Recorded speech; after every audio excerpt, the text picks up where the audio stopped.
구독, 좋아요. 1부 시작하겠습니다. 박상규 시사평론가님 나오셨습니다. 어서 오십시오. 안녕하세요. 날씨가 좀 쌀쌀해졌네요. 아침 오실 때 좀 추웠죠? 전국 같습니다. 지금 대한민국 상황하고 비슷한 거 아닌가? 전국의 상황과 체감 온도가 영하라네요. 네. 예, 체감이 영하로 떨어졌습니다.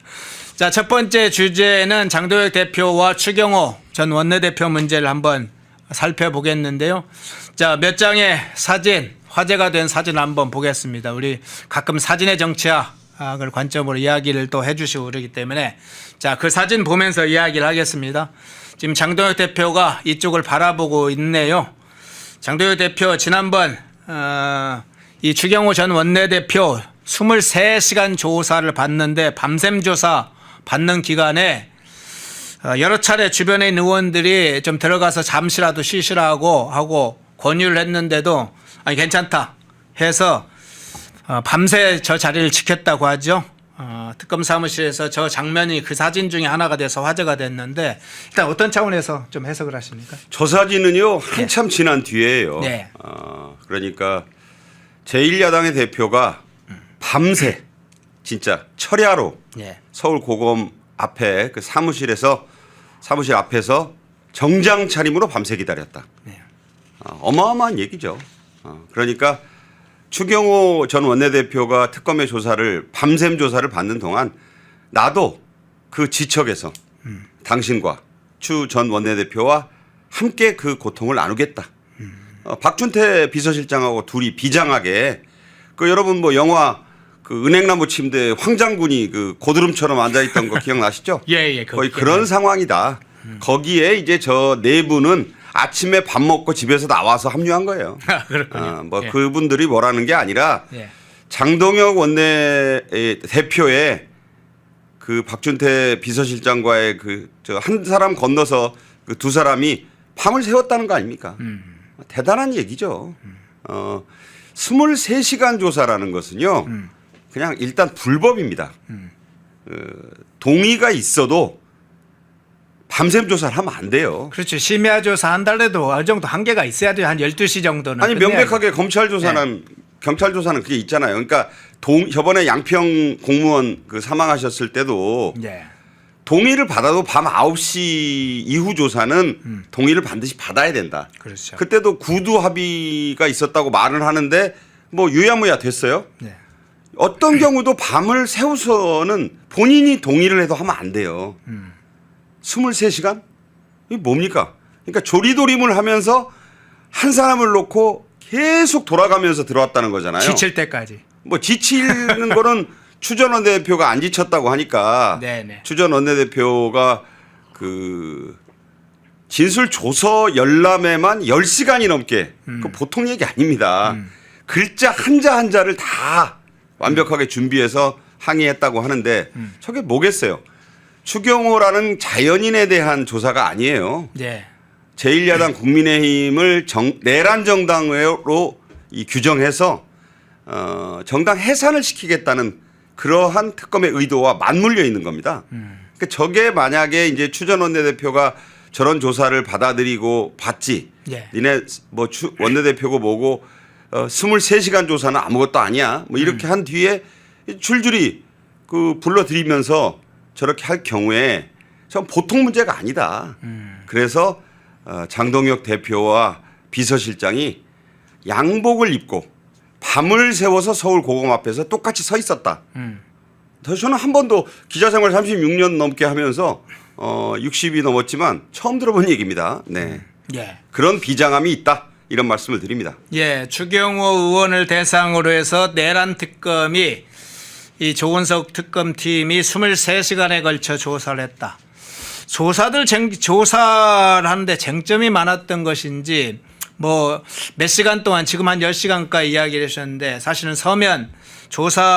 이 서면을 자세히 살펴봤다고 그래요. 사실은 이 특검이 한번 기록을 제멋대로 해서 그걸 수정하지 않으면 그대로 사실은 이제 재판부에 많이 이제 기소 단계로 넘어가면 그대로 기록이 넘어갑니다. 글자 하나가 결정적으로 굉장히 영향을 많이 주는데 그러면 일단 실제로 조사 과정도 10시간 이상을 했고 조사 서명 과정에서도 뭐 7, 8시간인지 8, 9시간 정확한지 시간은 모르겠습니다. 10시간 가까이 된다면 상당히 부분에서 여러 쟁점들이 있었던 걸로는 보입니다.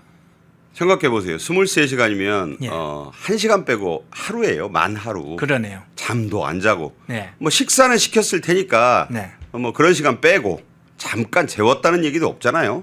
그러니까 그야말로 이 사람이 어떤 대답을 하다 보면 질문의 집요함 때문에 일관성을 놓칠 수가 있습니다. 네.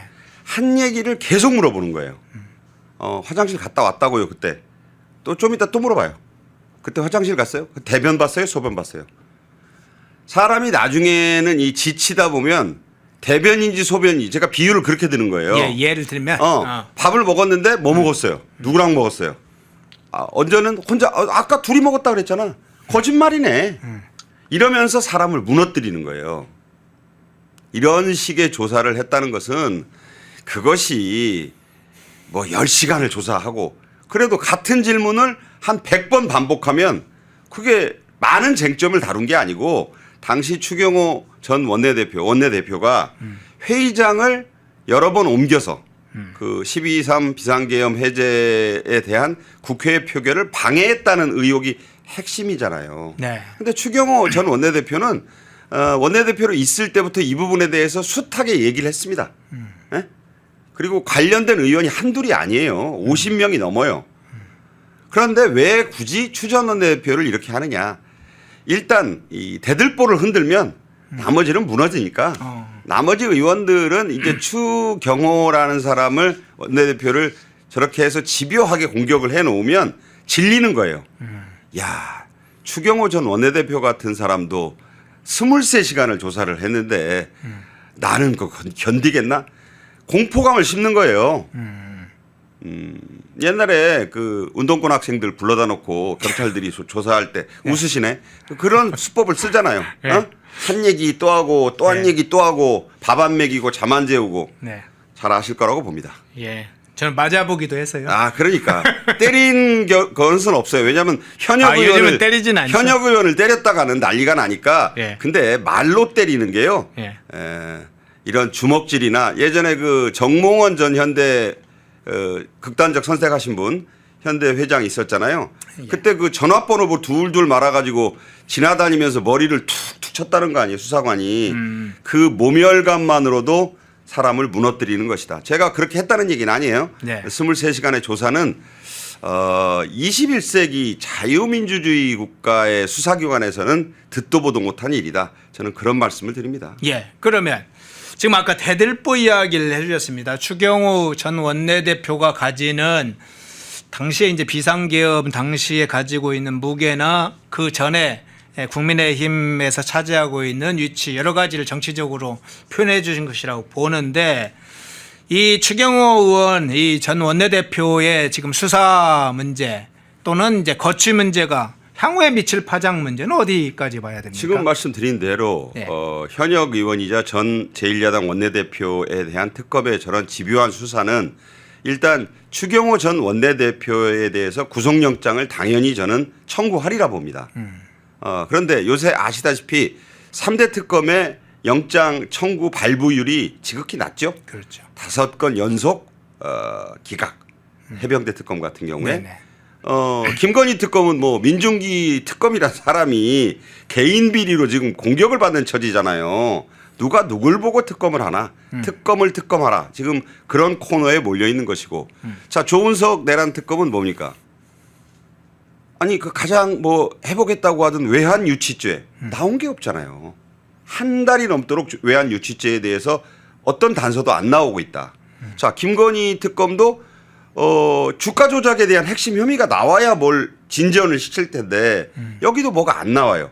그리고 지금 내란 특검의 경우에는 한덕수 전 총리와 박성재 전 법무장관에 대한 영장 가장 두 개의 대들보 아니에요? 그렇죠. 양축 예. 안 나왔잖아요. 자, 그런데 특검의 3대 특검의 기간은 연장하고 수사 인력도 보강받고 확충을 했어요. 자, 검사들은 기존의 검사들은 아니 나오는 것도 없는데 지금 민생 수사도 못하게 이렇게 붙잡아 놓으면 어떡하느냐라고 항의 집단적으로 했고 돌아가겠다고 한번 해프닝 있었잖아요. 예. 사실 초조해요 지금.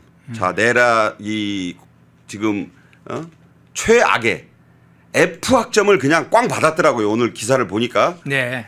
이번에 그 국정감사 네. 빵점 오브 빵점 받았고 경주 뭐 에이펙 돌파했다고 하는데 제가 보기에는 돌파한 게 아니에요. 이제 잠시 후에 우리가 얘기를 나누겠지만 제가 볼 때 뭐 이런 그 에이펙이 있었나 이런 국빈 방문이 있었나 할 정도의 뭐 성과가 지금 제가 보기에는 없어요. 네. 자 그러면서 이제 연말이 다가와요. 곧 있으면 이제 정청래가 그렇게 수곤에 맞지 않는 6월 지방선거가 다가와요. 손에 쥔 게 없어요. 그러면 뭐라도 해야 될 거 아니에요. 특검에서. 그러다 보니까 그럼 이 특검의 출발의 그 뿌리가 뭡니까? 특검 아니에요? 내란 우두머리 혐의로 윤석열 전 대통령과 또 부인 김건희 여사를 어쨌든 그 내란은 아니지만 그거는 또 국정농단에 가까운 뇌물수수 뭐 주가 조작으로 하려는데 뭐가 돌파구가 안 열리잖아요. 이런 상황에서 지금 추경호 원내대표에게 모든 화력을 지금 집중해서 쏟아 부었는데 저는 잘 모르겠습니다. 이게 과연 성과를 낼 수 있을지 그런 점에서 장동혁 대표가 그야말로 황장군처럼 안팎에서 이 국민의힘을 지키기 위해서 홀로 기다렸다. 전 대단한 사건이라고 봅니다. 네. 저 사진 또 그것의 의미 이런 것이 단순히 잠깐 내란 특검 앞에 서 있는 장면이 아니라 밤새면서 저 함께 싸워주는 그런 야당의 대표, 국민의힘의 대표, 기존과 다른 뭔가 다른 변화가 시작되는 측면에서도 한번 봐야 될 것 같습니다. 대단하다 이렇게 평가를 해 주셨는데 저는 진짜로 대단하다고 생각합니다. 그렇게 싸우는 새로운 정당의 모습을 통해서 내부도 외부도 결속하게 마련이죠. 그리고 투지를 더 세우게 마련이죠. 예, 운정호수님 YSL에 후원 고맙습니다.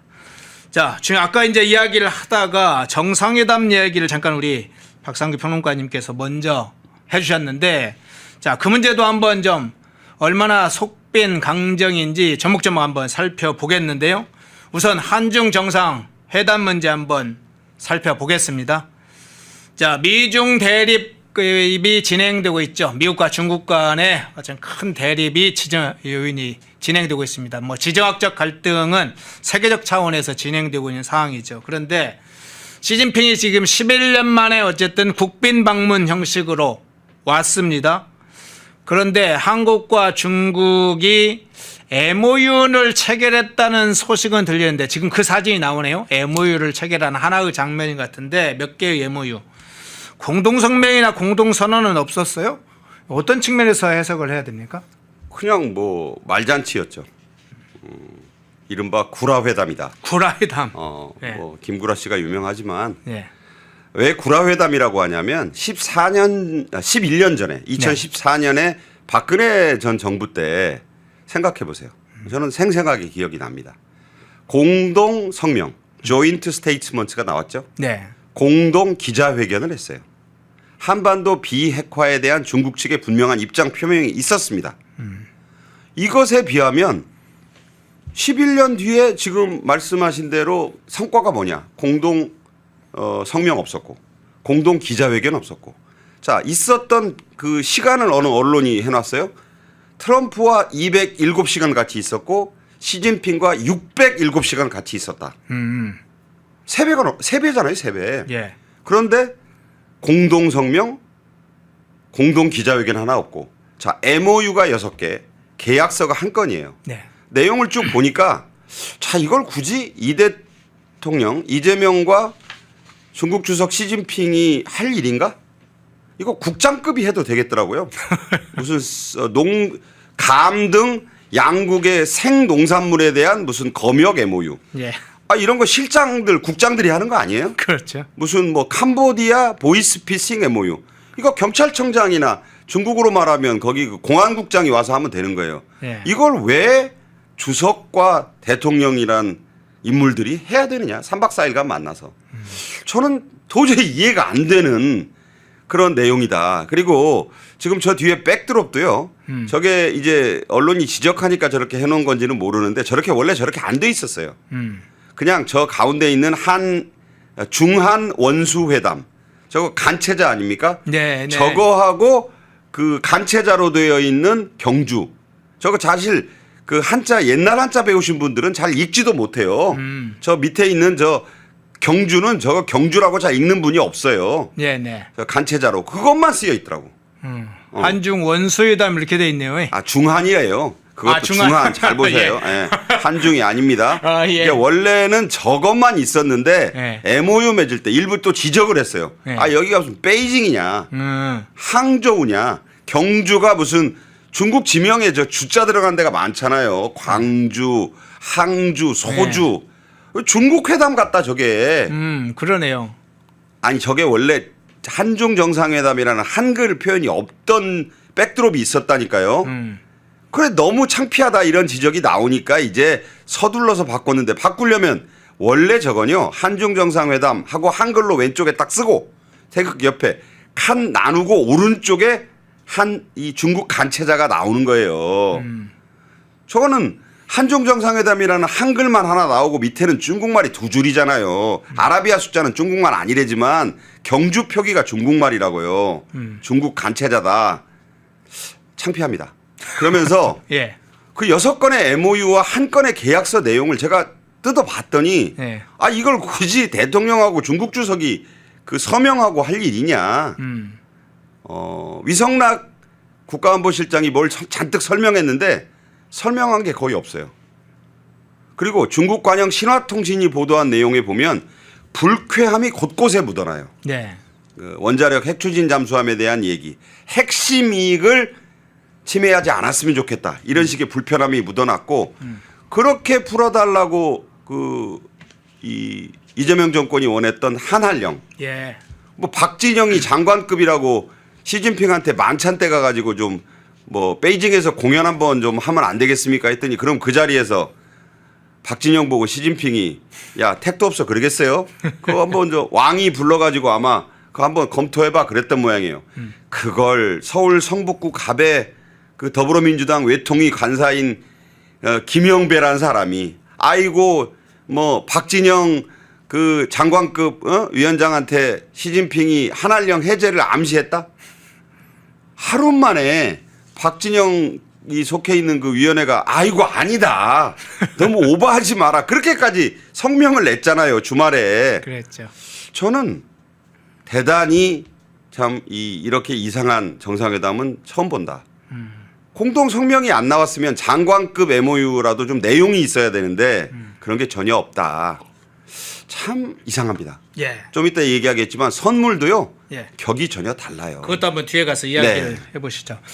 11년 전에 박근혜 대통령과 한반도 비핵화 관련한 확고한 한중의 공동된 입장 그걸 끌어내기 위해서 굉장히 이제 당시 박근혜 대통령이 노력을 많이 했죠. 북한의 핵을 막기 위해서 중국을 지렛대로 삼으려는 전략을 쓰는 시기였기 때문에 그때 당시에 공동성명이나 공동선언도 있었는데 기자회견도 있었는데 지금 마침 박상구 평론가님께서 그 부분과 좀 대비시켜서 11년 전에 현재는 오히려 더 앞서 조금 더 진전된 뭐가 나와야 되는 게 오히려 나와야 되는데 한반도 비핵화 선언조차도 없다. 공동의 성명이나 기자회견도 없이 국장급해야 될 MOU 정도만 드러났다. 자, 그런데요.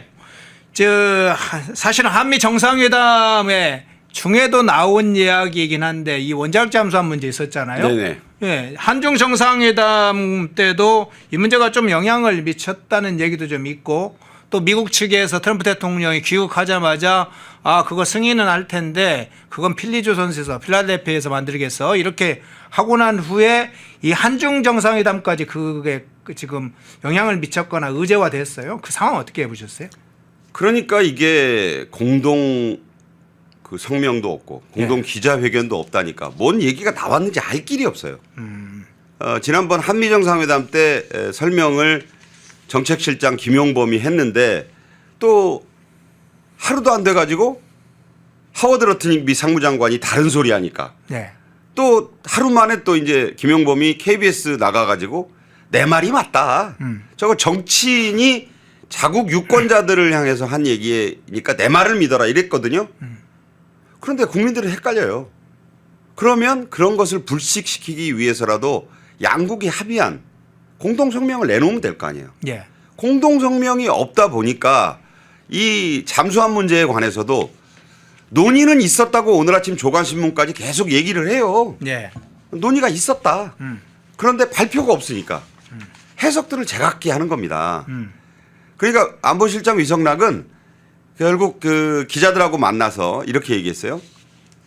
연료 공급만 우리가 그 핵추진 잠수함 재래식 무기를 무장한 핵 추진으로 가는 잠수함의 연료 공급만 받는 부분을 우리가 트럼프 대통령에게 승인받은 것이다. 이렇게 확인을 했어요. 예. 그 말이 유일하게 한국의 공식적인 이 그 원잠에 대한 네. 한중 정상회담에서 나온 얘기에 대한 해명이에요. 그러니까 불편함을 시진핑은 분명히 드러냈으니까 그래서 중국 관영 신화사 신화통신의 그 보도문을 뜯어봐야 된다. 자, 이거 중국말인데 어떻게 보지 걱정하실 거 없어요. 요새 다 들어가면 그 한국말로 번역이 되니까 한번 보세요. 거기에 보면 핵심 이익이란 말이 나와요. 예. 핵심이. 중국이 핵심 이익이란 말을 함부로 쓰는 나라가 아니고 딱 두 군데 씁니다. 하나는 뭐냐면 양안 문제, 대만 문제에 대해서 핵심 이익이란 말을 써요. 절대로 건드려서는 안 되는 이익이다. 내정 문제다라고 하죠. 두 번째가 사드 같은 거. 그런데 이번에 핵심 이익이란 말을 또 썼어요. 신화사가. 그 무슨 말이냐. 저 핵심 이익이란 말은 아니 갑자기 이재명이 트럼프 대통령 면전에서 저 얘기 쑥 꺼냈잖아요. 원잠에 연료를 공급할 수 있도록 허락해 주시면 뭐 한국말로 나왔으니까 또 아주 공손한 존댓말까지 썼다고 돼 있죠. 고맙겠다. 그렇게 얘기를 하니까 네. 트럼프가 그 자리에서는 대답을 안 했죠. 갑자기 얘기를 꺼낸 거니까 네네. 하루 뒤에 미국 가면서 SNS로 답을 했죠. 오케이. 뭐 잠수함이니 뭐니 하고 싶으면 미국 내에 있는 조선소. 니네 필리 조선소라고 있잖아. 거기서 만들어라고 한 줄 남겼어요. 그것에 대해서 이 시진핑이 되게 화가 난 거예요. 아니 왜 이런 얘기를 하냐. 화가 났다는 얘기는 그 얘기가 오고 가고 하는 중에 시진핑은 이미 한국에 들어와 있었다니까요. 경주에. 그렇죠. 있었죠. 경주에 와가지고 애들 시킨 거야. 시진핑의 한마디면 존명이니까. 그래가지고 중국 외교부 대변인 한테 성명을 내게 했어요. 외교부 성명을. 그게 뭐라고 냈느냐. 남쪽에서의 핵 문제도 NPT 위반이다. 중국의 핵심 이익을 건드려서는 안 되니까 그 부분을 엄중 경고하는. 그러니까 이건 뭐냐. 중국에서 이런 중요한 문제에 대한 외교부 대변인의 입장 발표가 그냥 나올 수 있어요? 이 왕이한테 시킨 거고 왕이한테 시킬 수 있는 사람은 딱 한 사람이에요. 그렇죠. 경주에 들어와 있는 시진핑이 야 한마디 해 이렇게 된 거예요. 그 한마디를 하면서 불을 떼기 시작해가지고 이제 에이펙 끝나고 나서 이루어진 한중 소위 정상회담에서 그 말을 또 했다는 거예요. 핵심 이익을 건드리지 않았으면 좋겠다. 그러니까 감히 그 이재명이 뭐라고 그랬습니까? 중국과 북한의 잠수함을 디젤 잠수함으로 추적하는 데는 한계가 있습니다. 주성님. 예. 주성님이란 소리는 안 했지. 예. 뭐 그런 쪼잖아요. 그러니 우리가 좀 원자력 잠수함에 연료를 공급할 수 있도록. 그러니까 갑자기 한국 언론 이재명 정권이 난리가 났어요. 단군 이래 최대의 국책 무기 사업이 드디어 성사됩니다. 여러분 하면서 뭐 범정부 기구를 꾸립네 어쩌네 뭐 마스가에 뭐 새로운 시대가 열렸네. 아니에요. 그거 원잠을 만약에 미국 필리 조선소에서 만들려면 at least 최소 7년이 걸립니다. 예. 원잠을 만들어 빼는 데까지 10년 걸린다고 보고 있어요. 일단 건조할 수 있는 시설 자체가 아직은 안 돼 있잖아요. 도크가 하나도 없고 예. 기술자도 아무도 없어요. 거기 1970년대 월남전 시설만 돼 있다는 그런 조선소예요. 이걸 모르고 지금 무슨 그러니까 이제 거기에 불쾌한 시진핑이 한중 정상회담에서 이 얘기를 이재명 면전에서 꺼내놓고 불만을 토로한 다음에 아니 한반도 비핵화 얘기 자체를 안 한 거예요. 한반도 비핵화는 2014년 11년 전 박근혜 전 대통령과의 회담에서도 나왔던 거니까 지금 허연준 앵커 얘기대로라면 그보다는 비슷하거나 나은 결과물이 나왔어야 될 거 아니에요. 그렇죠. 저 원잠 때문에 열받은 시진핑이 감히 우리를 어디 무슨 뭐 추적을 하는데 이게 딸리니까 미국이 핵 연료를 좀 넣어줄 수 있도록 허용을 해? 완전히 열받은 거예요. 그래서 이 얘기가 전혀 그 한중 정상회담 공동 뭐 성명, 공동 기자회견 다 날아가고 이 얘기에 대한 입장도 크게 후퇴해서 그냥 바둑판하고 찻잔 세트 주고받고 웃다 말았다. 뭐 저는 그렇게 평가합니다. 근데 제가 여기서 의문점을 하나 제기를 할 텐데 원자리 협정 개정과 같은 것들은 공개적으로 뭐 제기할 수 있고 또 취재가 언론에서 되도록 협조하기 위해서도 정상회담이든 뭐 다른 자리에서 얘기할 수 있는데 원자력 잠수함, 이 핵 추진 잠수함은 사실은 군사 시설과도 관련돼 있고 안보 문제와도 관련돼 있는 문제잖아요. 어마어마한 얘기죠. 왜 그걸 그렇게 사실상 공개적인 형태로 제기를 했는지는 의문이에요. 저도 한번 물어보고 싶어요. 네. 그런데 왜 그랬느냐 지금 네. 이제 추적할 수 있는 건 이런 거가 있어요. 한미 원자력 협정을 개정을 해야 됩니다. 예. 이재명 정권이 보수 진보 정권 가릴 것 없이 30년 동안 풀지 못한 대한민국의 수건 사업이다 이렇게 얘기해요. 네.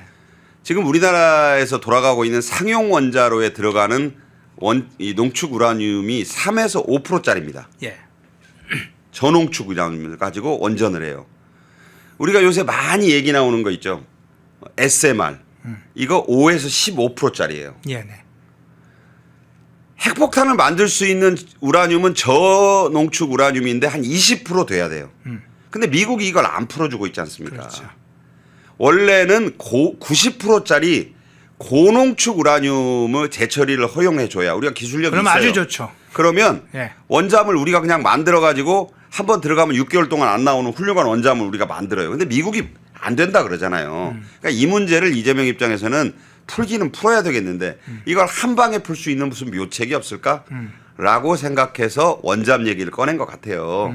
근데 트럼프가 처음에 원잠 얘기를 갑자기 하니까 좀 당황했다고 봐야 되는 게 그 자리에서 어떤 반응도 보도가 안 됐잖아요. 그랬죠. 예. 원잠 얘기하면 뭐 뉴클리어 서브머린 어쩌고 하면 뭐 좋다 싫다 말이 있어야 되는데 이게 왜 갑자기 이 얘기가 나왔지 하고 약간 당황한 듯한 그런데 그 자리에서는 절대 트럼프는 즉답을 안 내놓습니다. 그 회의를 열었겠죠. 참모들하고 국방장관 피트 헤그세스도 있고 뭐 많은 참모들하고 그랬더니 그거 넘어가시면 안 됩니다. 그 우리 필라델피아 조선소에서 만들라고 일단 퉁 쳐놓으시고 그거는 한 10년 걸려야 되니까 그리고 이 원자력 협정 개정 문제는요 아직 논의 시작도 안 했으니까 뭐 그쯤에서 그냥 얼버무려 놓으시죠. 라고 된 것이라고 봅니다. 풀 숙제다 이제 단계가 있는데 아까 말씀드렸잖아요. 그걸 막 뛰어넘어서 그냥 확 훅 퀀텀 점프를 했는데 네. 그런 의도대로 트럼프가 거기에 말려들지 않았다. 네. 자, 또 하나의 장면 한번 볼게요. 이건 상당히 의외의 장면이긴 한데 왜 이런 걸 했는지 참 굉장한 의문이 드는 건데 그게 통화 스와프입니다. 한미 간의 통화 스와프라면 뭐 당연히 너무나 필요한 거고 중요하고 또 할 수만 있다면 미국에서 해주지 않아서 그렇지. 근데 한국과 중국이 통화 스와프를 체결했어요. 70조 통화 스와프 체결했다고 저렇게 크게 기사화하고 또 대통령실에서 선전을 하던데 양국 중앙은행이 5년 임기로 약 70조 원의 통화 스와프를 체결했다 이런 게 알려졌는데 이 의미는 일단 어떻게 보세요? 의미가 없죠. 없어요. 전혀 의미가 없죠. 예. 왜냐하면 한국 돈이나 중국 위안화나 국제사회에서는 미안하지만 네. 태환 화폐가 아니에요. 기축 통화가 전혀 아니라 이 말씀이에요. 네. 미국 가서 위안화 못 씁니다. 저기 교환소 익스체인지 가야 돼요. 달러로 바꿔와야 돼요. 한국 돈은 말할 것도 없고. 그 돈끼리 통화 스와프 하면 뭐 하나요? 어느 언론이 뭐 이번 회담의 결과를 놓고 안미, 경, 중미, 뭐 아주 미중, 뭐 아주 어려운 말을 써요. 그러니까 뭐 쉽게 말해서 자동차에 깜빡이가 3개 있다는 소리인데 그런 차는 바로 사고 나게 돼 있습니다. 70조 중국 돈 4천억 위안인데 이게요 전혀 새로울 게 없어요. 네네. 10월 달에 이미 5년짜리가 끝났어. 그럼 11월이 되니까 갱신을 해야 될 거 아니에요. 아 그냥 만기 되니까 우리 허현주 앵커가 예를 들어서 뭐 집을 갖고 있는지 전세를 줬는지는 모르지만 전세 계약 날짜가 도래하면 양당 간에 결정을 내야 될 거 아니에요. 나가라고 하든가 네네. 연장을 하든가. 저 연장한 거예요 그냥. 그냥 연장해 준 걸 무슨 통화스와프. 들어본 말이긴 하죠. 통화스와프 좋은 거다. 안 좋아요. 한미 통화스와프 아니면 의미가 없다. 그러니까 저 통화스와프는 많은 경제 전문가들이 이렇게 지적합니다. 지금 중국은 시진핑 정권은 위안화를 어떻게든지 세계적인 태환화폐로 만들기 위한 어떤 전략적 차원에서 위안화도 기축통화를 만들겠다.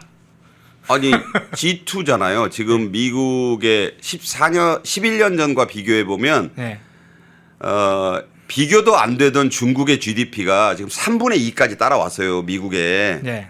자 그렇다는 얘기는 G2 소리를 듣는데 아니 위안화를 기축통화로 만들고 싶지 않겠어요 시진핑이?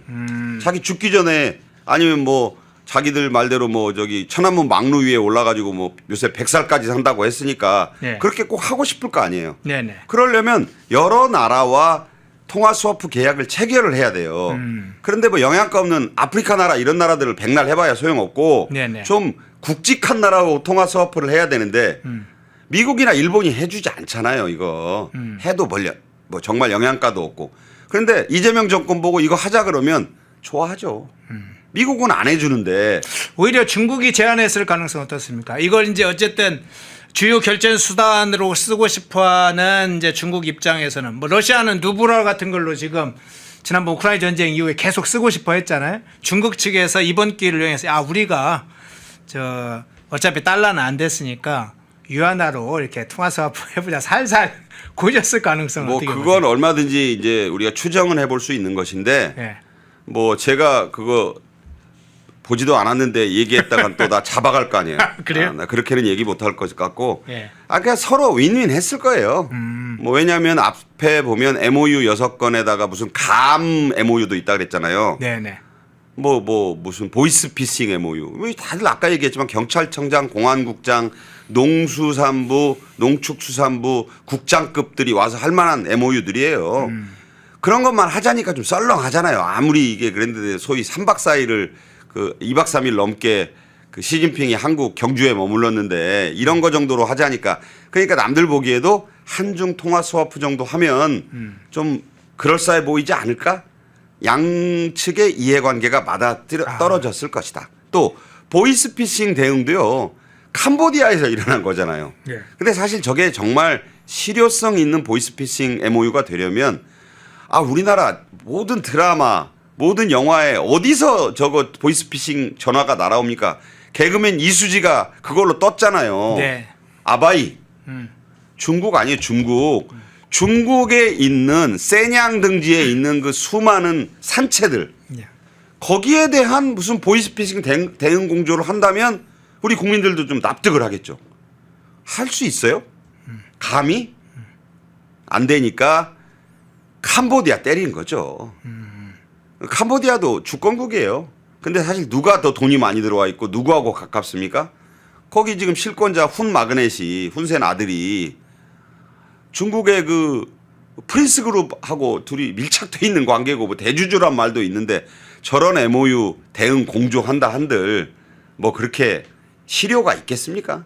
제가 보기에는 저것도 역시 그냥 그 내용 없는 한중 정상회담에 여러 가지 가니쉬를 지금 달았는데 별로 그냥 장식품에 불과한 것 같다 이런 생각합니다. 예. 자, 다른 장면으로 한번 좀 넘어가 보겠습니다. 이건 이제 한미 정상회담의 후폭풍과도 관련돼 있는 부분인데 한번 좀 그 부분 좀 살펴보겠습니다. 일단 한미 정상회담은 관세 협상 타결이 일부 어느 항목에서 된 것처럼 알려졌는데 이제 그 부분도 있습니다만 이런 장면도 있어요. 자, 미국의 더 데일리 쇼라는 프로그램에서 나온 겁니다. 자, 신라 금관 모형이 지금 논란이 됐어요.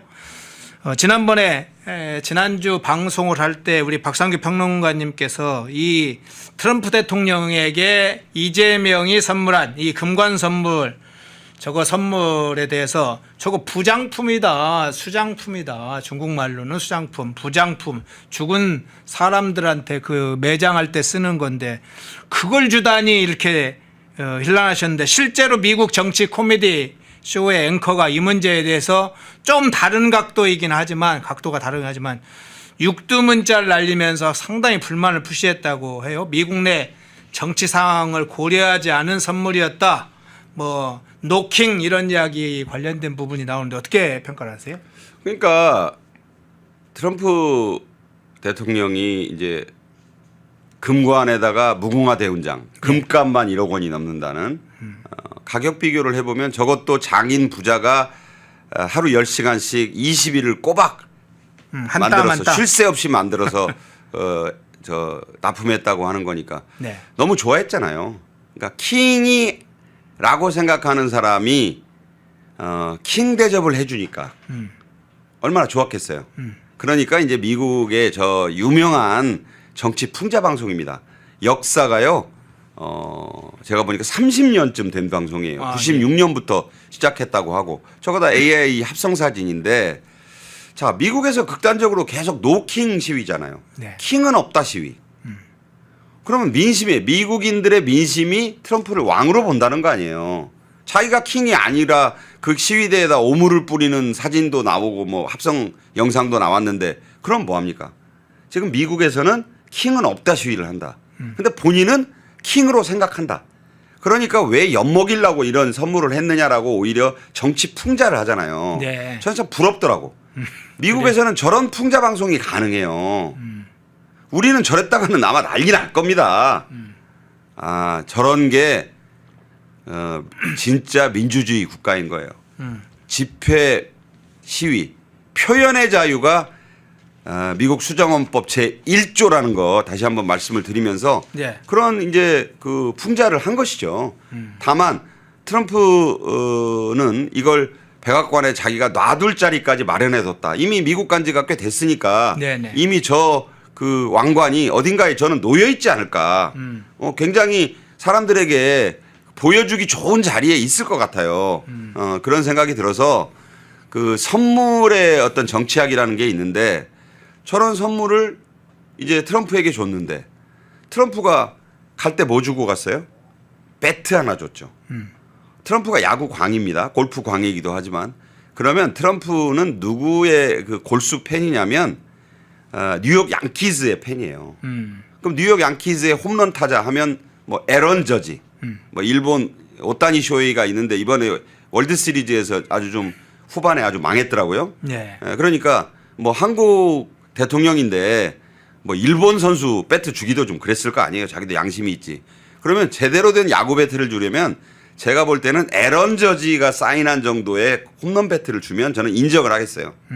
근데 워싱턴에 연고를 둔 프로야구단의 무명에 가까운 선수. 올해 타율이 2할, 네네. 홈런 10개. 뭐 그 정도도 잘한 것일 수 있는데 과연 이거 시가로 200불쯤 한대요. 우리 돈으로 한 30만 원이 안 된다.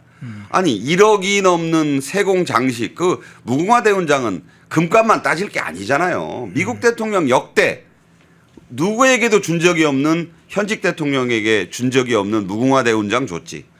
저런 수공해서 정말 아까 뭐 부장품이라고 말씀드린 건 쓰던 왕관을 모형으로 그대로 만들어서 이 부장품으로 넣는 거니까 두 가지 의미는 있어요. 제가 뭐 시체관이라 그런 말씀을 드리는 건 아니고 예. 다만 그렇게 우리는 극진하게 예우를 했는데 선물 대접을 했는데 합치면 제가 볼 때 둘이 합쳐서 몇 억 가치가 있는 거 아니에요? 그냥 따져도. 근데 $200짜리 무명에 가까운 신인 선수 그 야구 배트 하나 선물한다? 저는 뭐 이 이재명 정권에 대한 지지 여부를 떠나서 엄청 창피했어요. 저도 야구 좋아하는데 자 이거는 정말 트럼프가 그 왜 배트라는 게 덜렁 던져준다는 의미가 있잖아요. 그리고 이게 이 패러디가 지금 엄청 많이 나와요. 이 야구 배트를 둘러싸고 뭐 제가 다 일일이 얘기하지는 않겠습니다만 뭐 야구방망이는 이재명이 옛날 그 대통령 되기 전부터 무서워했다는 둥 뭐 별소리가 다 있더라고. 여러분도 찾아보시면 나올 겁니다. 저는 선물에서부터 격이 일절 맞지 않았다. 근데 시진핑한테 준 선물은 뭐 우리가 그래도 뭐 빈 비자나무에 그 아주 좋은 거라고 시진핑도 바둑 좋아해요. 네. 그 아주 그 옥인가 뭘로 깎아 만든 바둑돌. 아 괜찮게 선물한 거예요. 네네. 거기다가 뭐 같이 안 따라온 그 펑리위안 중국 그 영부인 주라고 뭐 김혜경이 챙겨줬겠죠. LG 영양 크림 아이크림 주니까 시진핑이 요새 농담을 자꾸 그렇게 잘 하더라고. 뭐 뭐라 그랬다 그러더라. 남성용이 아니네요. 뭐 그랬다는데. 맞아요. 예. 그리고 왜 샤오미 폰을 2개를 우리 대통령한테 줍니까? 네. 그분 한번 뒤에 가서 한번 살펴보는 걸 하고요. 자, 저거에 그 유명한 LG 영양 아이크림 보습 크림이라고 합니다. 예. 자, 그 전에 조금 놀라운 장면은 이거 장면이 또 하나의 장면인 것 같아요. 미중 정상회담이 끝난 지 미국과 중국 뭐 세계 두 정상이 만나는 것에 대해서 관심을 좀 주목되게 됐는데 끝나자마자 백악관에서 양국의 합의 사항 내용을 이 망라하는 공식 문서 팩트시트가 공개가 됐잖아요. 네. 근데 미중 정상회담보다 한미 정상회담은 최소한 하루 정도는 앞에 했지 않습니까? 그렇죠. 근데 아직 한미 정상회담 결과는 명문화된 형태의 문서는 아무것도 없어요. 미중 정상회담 결과도 나와 있는데. 바로 그 얘기를 그게 굉장히 중요한 얘기다. 예. 왜냐하면 자 하루 뒤에 한 한미 그러니까 미중 정상회담의 팩트 시트는 예. 백악관이 먼저 이틀 만에 공개를 했어요. 예. 근데 이게 정상적이에요 원래. 팩트 시트는 그렇게 어려운 게 아닙니다. 팩트 시트는 거기에 들어간 그 사람들이 배석자들하고 그 대변인실에서 쫙 적기 때문에 한쪽은 한글로 한쪽은 영어로 다 적잖아요. 예. 그래서 그 즉시 확인이 가능한 거라서 여기에 대해서 뭐 첨삭 가필할 게 뭐 있어요. 말한 대로 쓰는 것이 팩트시트 아니에요. 네. 물론 정치적인 조율은 할 수 있어요. 그러나 이게 보통 한쪽의 내용을 한쪽에서 발표하고 한글로 네. 영어는 영어대로 발표하고 아니면 이례적이긴 하지만 한미 양국이 조율해서 공동 팩트시트 형태로 내놓기도 합니다. 이거 김용범이나 위성락이 그렇게 될 가능성이 있다고 그랬어요. 자 그렇다면 29일 날 했으면 오늘로 닷새째예요. 주말이 끼어 있어서 토요일 일요일이라 못했다고? 아니 미국 사람들도 토요일 일요일 엄청 중요시해요. 네. 그런데 11월 1일 날 내놨잖아요. 백악관이 먼저 미중 정상회담의 팩트시트를. 그 사람들은 뭐 주말 일요일 모릅니까? 그런 핑계는 댈 필요도 없고요. 5일이 됐고 어제까지 4일째인데 나온다던 팩트시트 어디 갔니에요. 이게 왜 안 나옵니까? 그러니까 김용범이 계속 관변 방송에 나와가지고 KBS 같은 데 나가가지고 내 말을 믿어야 합니다. 여러분 내 말을 믿으세요. 러트닉이 한 말은 미국 유권자들을 향한 정치인의 정치적 발언이다. 근데 제가 분명히 하고 싶은 건요. 하워드 러트닉은 정치인이 아닙니다. 네네. 하워드 러트닉은요. 억만장자 투자가 출신으로 원래부터 돈 많이 벌던 사람인데 네. 트럼프 대통령이 자기하고도 친하고 자기에게가 볼 때 이게 상무장관에 딱 적합하니까 맡아달라고 전격 영입한 사람이에요. 현역 기업인이나 다름없는 사람이라고요. 그런데 이 사람이 뭐는 그렇게 유권자들을 의식해서 표를 의식해서 정치적 발언을 할 사람입니까? 상원의원 출신도 하원의원 출신도 주지사 선거에 나간 적도 없는 순수한 어찌 보면 기업인 출신의 관료다. 예. 그런 사람에게 무슨 정치적 수사라고 하면서 팩트시트를 안 내놔요. 못 내놓는 건지 안 내놓는 건지. 안동역에 있잖아요. 우리 진성 씨의 가사말. 네. 안 오는 건지 못 오는 건지. 팩트시트 왜 안 나옵니까? 빨리 팩트시트를 그것도 한쪽 것만 까지 말고 양쪽이 다 까면 뭐가 진실인지 저는 100일 하에 드러나리라고 보고 그것을 통해서 국민들을 설득해야 된다. 이렇게 생각합니다. 예. 자, 그 아까 나 얘기했으니까 그 얘기를 좀 한번 잠깐 여쭤볼게요. 지금 선물 이야기를 하시다가 나온 것 중에 샤오미 이야기가 나왔었잖아요. 네. 시진핑이 이 샤오미 폰을 아 저거는 이 아이크림이 아니라 샤오미네요. 죄송합니다. 예, 예. 샤오미네요. 네. 예, 샤오미 폰을 전달한 것에 대한 여러 해석이 있습니다. 뭐 그때 오간 얘기도 농담도 있고 그랬는데 무슨 샤오미 폰을 무슨 신상을 줬나요? 뭐 그건 이제 확인이 안 되는데 샤오미 폰을 왜 줬을까? 그것도 여러 가지 해석에 따라서 중국의 무슨 상징이라고 봤나요? 샤오미 폰이 어떻게? 저것도 참 이상하죠. 예. 본인에게도 뭐 왕관은 몰라도 무궁화 대훈장쯤 줄 줄 알았는지 예. 워낙 선물이 예. 빈약했어요. 207시간 대 607시간 그리고 핵잠수함 얘기를 꺼내질 않나. 뭐 어쨌든 이재명은 이번에 전반적으로 트럼프와의 회담에 좀 무게를 둔 느낌이잖아요. 그렇죠. 여러 가지로 보더라도 그러니까 시진핑은 불쾌할 수밖에 없죠.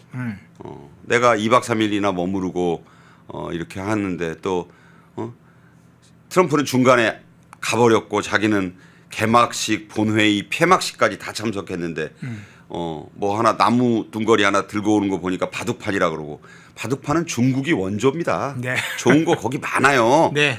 저게 과연 그 옆에 자개쟁반 있잖아요. 네네. 저 자개쟁반 저게 이제 메인 선물인데 저게 과연 시진핑에게 흡족했을까요? 저는 그런 생각을 우선 하게 되고 네. 그러니까 이제 샤오미폰은 저거 보고 야 그거 갖고 와 뭐 이렇게 된 건 아닐 거예요. 근데 이건 저는 그냥 생각하기에 저건이 지금 바둑판은 그래도 한동안 나름대로 준비를 해가지고 준비를 한 작품이긴 하잖아요. 그렇죠. 저건 샤오미폰은 여러 가지 선물 중에 그냥 일단 여러 개 가지고 와봐. 그 중에 나중에 상황 봐서 하나 주게 하면 샤오미폰은 그냥 가져올 수 있는 거 아니에요? 그렇게도 생각해 볼 수 있을 정도로 참 네. 깜짝 놀랄 만한 돌발적인 격이 낮은 선물이었다.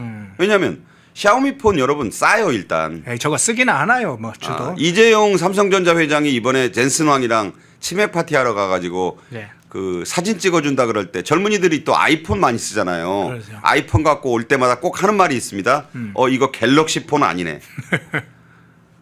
이재명 입장에서도 속으로 아니 무슨 이거 잘 쓰지도 않을 거 왜 이런 걸 주나. 근데 보니까 이 디스플레이 요거는 당신네 나라 건 썼다. 이 얘기를 한 거가 위로라면 위로인데 그게 위로가 되겠어요? 그러니까 이재명도 좀 자존심이 있잖아요. 그러니까 불쑥 던진 말이 그 유명한 말 아닙니까? 이거 보완 되냐? 그것도 사실 농담치고는 뼈가 있는 말 아니에요. 그렇죠. 그렇게 볼 수 있죠. 저 선물 뼈 있는 줬으면 농담이죠.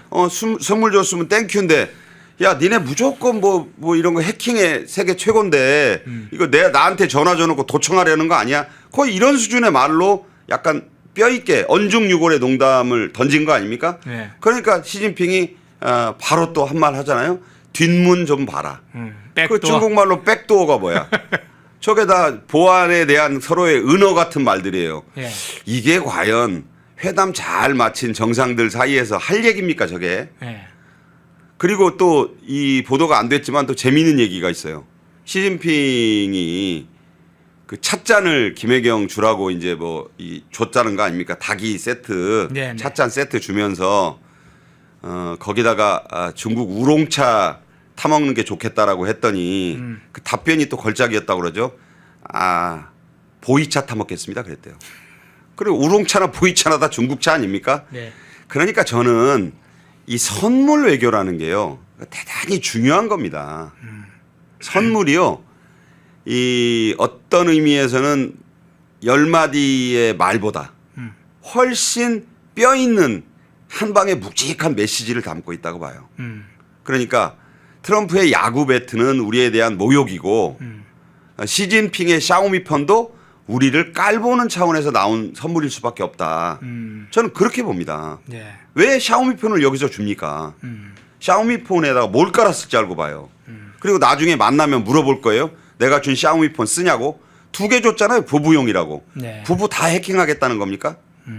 그래서 저런 그 대화가 뼈 있는 그 대화가 오고 가는 것이다. 그것도 창피한 대목이다. 이렇게 말씀드립니다. 예. 자, 그 피디님, 저 댓글 중에 이산타 씨를 삭제를 해주세요. 반복적으로 특정인을 모욕하는 발언을 계속 반복적으로 하네. 아유. 이산타라는 사람들은 아예 강퇴를 시켜주기 아유, 바랍니다. 저러시면 안 되는데. 예. 네, 네. 좋아요 안 누르셨으면 좋아요 꼭 눌러주시면 좋겠습니다. 2가지만 짧게 한번 여쭤볼게요.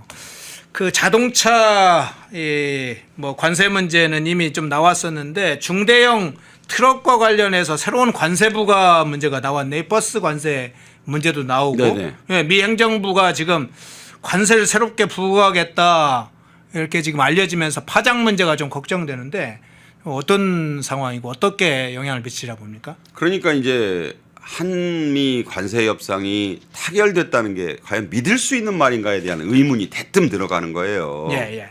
29일 날 타결됐다고 하고 미국으로 돌아간 트럼프가 11월 1일 날 갑자기 25%의 중형 대형 트럭 추가 관세, 예. 10%의 버스 관세를 물린다. 이렇게 발표하니까 난 놀랬죠. 저도 주말에 이 뉴스를 보고 아니 15%로 다 내린다며 이게 뭔 소린가. 그랬더니 이 관세는 그 상호 관세 또 자동차 품목별 관세와도 전혀 다른 새로운 관세다. 그렇게 또 발표가 났어요. 그러면 USMCA라고 있습니다. 미국, 캐나다, 멕시코 사이에 맺어진 특수한 동맹 관계죠. 예. 그러니까 중형 대형 트럭은 거의 대부분이 거기서 만들어서 들여가요. 그 너무 커가지고 저런 건 우리나라에서 만들어서 들여가기에는 좀 버겁습니다. 그런데 거기에 들어가는 부품 이런 건 우리 업체를 그 캐나다나 멕시코 업체가 쓰거든요. 예. 그러니까 저게 우리한테도 직접 관련이 있어요. 그런데 여기서 중요한 건 일본과 EU에 대해서는 0%라는 거예요. 왜 발표가 그렇게 냈느냐? 이미 문서로 100% 미국과 관세 협상을 타결한 나라, 즉 일본과 EU에 대해서는 상한을 15%로 하겠다 그랬어요. 예. 15% 물리는데 상한이 15? 바보입니까? 15에서 15 빼면 빵이에요. 그러니까 일본과 EU에는 저관세가 없다는 뜻이에요. 그러네요. 그러면 한국은 팩트시트도 아직 안 나왔고 MOU도 안 나왔고 이게 뭐 나와야 또 2달 걸린다고 제가 누누이 말씀드리잖아요. 일본 EU가 그랬다고. 그러니까 언제 우리나라 관세가 내려갈지는 좀 분명한 시점에서 지금 저 중형 대형 트럭의 부품, 중형 또 대형 버스의 그 10% 관세 이건 별도라고요. 별도. 그러니까 저거 자체가 우리나라 자동차 부품 업계에 미치는 영향은 심대할 것이다. 자, 이런 보도가 나왔는데 그냥 걸핏하면 지금 그 이 레거시 언론에 나가서 말들 잘하는 김용범이 여기에 대해서는 아무 말이 없습니다. 지금. 그럼 저는 말이죠. 국민들의 알 권리라는 것은요. 불리한 것에 대해서도 말을 하는 게 참다운 알 권리를 충족시키는 거예요.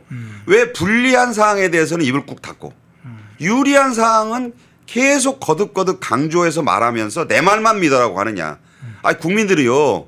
미국 언론 찾아보고 틈새에 나오는 얘기를 가지고 역추적하는 것도 한계가 있습니다. 예. 이거는 정상적인 언론 미디어 환경이 아니다. 거듭 이렇게 말씀드립니다. 예, 마지막 장면 한번 사진으로 한번 보겠습니다. 트럼프 대통령이 미중 정상회담 당시에 시진핑에게 뭔가 쓰여진 종이를 지금 보여줬어요. 자, 지금 사진 한번 보겠습니다. 지금 트럼프 대통령이 저 종이가 무슨 종인지는 확인이 안 되고 내용도 아직까지는 구체적으로 나온 것은 없는데 모르죠. 이제 우리 박상규 평론가님 또 아시는지. 아니요, 몰라요. 근데 트럼프가 저거 보고 사실 좀 웃었다고 그래요. 저 장면. 자, 저 장면에 얼굴만 좀 한번 보세요. 예.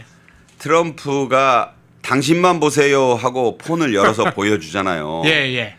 그러니까 시진핑이 아이고 이게 뭐지 하고 이제 손까지 오른손을 내밀면서 보잖아요. 예. 그러니까 바로 왼쪽에 앉아 있는 외교 담당 국무위원 왕이도 관심 있게 보고 예. 멀리서 두 사람의 중국 배석자도 눈을 동그래서 보잖아요. 그러네요.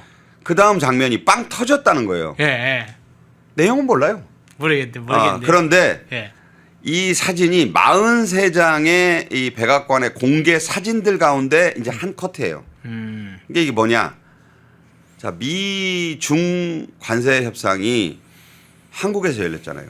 김해공항의 이 공군 경납고 시설에서 열렸어요. 사실 이번 그 경주 에이펙을 떠나서 이번에 경주에 쏠린 눈에 세계의 시선의 대부분은 바로 저 만남에 집중했다고 봐야 돼요. 우리나 뭐 경주가 어떻고 뭐 황남빵이 어떻고 했지. 솔직히 얘기하면 전 세계 언론은 다 저 장면에 집중을 했기 때문에 43장의 사진을 제가 쭉 봤어요. 흑백 사진도 있어요 중간에. 사진의 정치학이에요. 그러네요. 진짜로 제대로 보여줬네요. 그러니까 사진을 통해서 예. 처음에 무겁고 어두운 트럼프의 사진, 찡그리는 표정. 예. 근데 그 사진 한번 찾아보세요, 여러분. 되게 재밌어요. 왜냐하면 사진만 봐도 뭔가 느낌이 오고 사진만 봐도 이 흐름을 이해할 수 있을 것 같은 재미있는 장면들입니다. 그런데 저 장면은 뭐냐? 뭘 보여줬길래 저렇게 빵 터지지? 그러니까요. 자, 그렇다는 건 예. 저게 저 이후에 사진이 확 풀려요. 저 앞전의 사진들은 어두워요. 시진핑도 납덩이처럼 굳은 얼굴, 왕이도 뚱한 표정, 마르코 루비오, 트럼프는 더군다나 찡그리고 앞에만 쳐다보고 자 이거 회담이 결렬될 거 아니야. 그런데 짠짠짠 하고 가다가 흑백이 칼라로 바뀌고 칼라로 바뀌다가 급기야 저 사진이 나온다고. 그러면서 저걸 보여주고 빵 터진다. 근데 뭐냐고 사람들이 궁금해하는데 안 알려주지 이렇게 예. 되는 거예요. 그러네요. 이게 뭐냐면 정치적 위트 그리고 이 백악관의 사진 우리나라도 대통령실 사진사가 참 무능하다 저는 그런 생각을 하는 게 사진사의 재량 권한이 물론 없겠죠. 예. 수많은 B컷들 중에서 A컷을 골라내는 권한이 없을 거예요. 그런데 저런 사진들을 통해서 이후에는 양쪽이 웃고 파한대소하고 장난기 어린 표정들이 나오고 자 그러면서 뭐가 나옵니까? 타결이 되잖아요. 펜타닐 관세 20%인데 10% 지금 당장 깎아주고 하는 거 봐서 10% 더. 이 묻고 더블 아니에요? 예. 그다음에 뭐 대두 1,500만 톤 사준다 그랬다가 2,500만 톤 올려. 뭐 거기다가 키토류 1년간 유예. 시원시원하잖아요.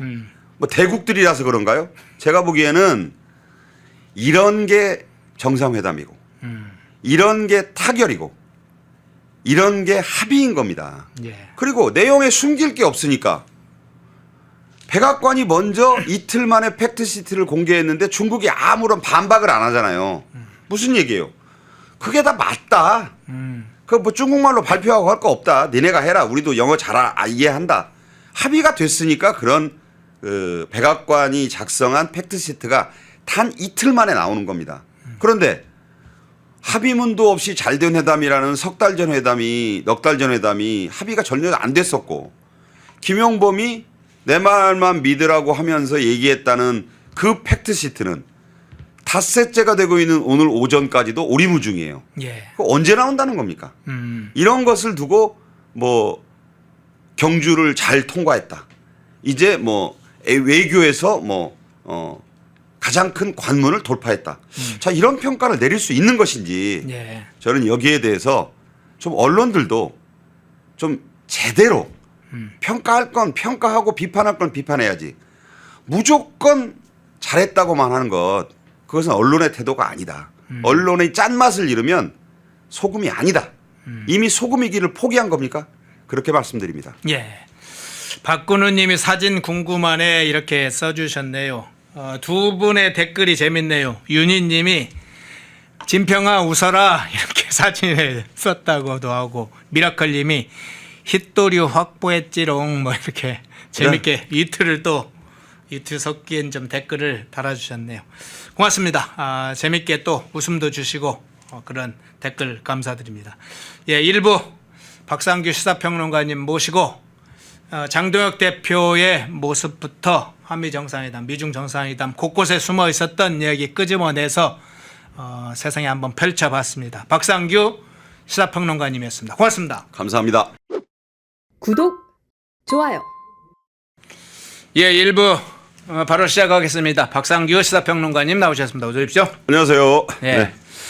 어제 사실은 뭐 시중의 가장 큰 이슈는 역시 뭐 코스피 폭락입니다. 이제 뭐 코스피만 아니라 코스닥도 매도 사이드카가 발동이 됐는데 뭐 어쨌든 주식시장이 크게 출렁였어요. 어제 상황 어떻게 보셨어요? 이틀 연속으로 그 폭락, 뭐 떡락 수준으로 떨어졌고 오늘은 지금 반등하고 있습니다. 예. 그러니까 사흘 내리 떨어지는 일은 별로 없어요. 네. 그러니까 오늘 오르니까 뭐 또 반등에 따라서 또 여러 가지 더불어민주당이나 이재명 정권에서는 희희낙낙하는 모습이 좀 보이겠죠. 다만 이 중요한 것은요. 어제 외국인은 그제와 더 이틀 연속 5조 원 정도 팔았어요. 예. 그걸 다 개미가 받았어요. 이게 위험하다. 오히려 위험하다.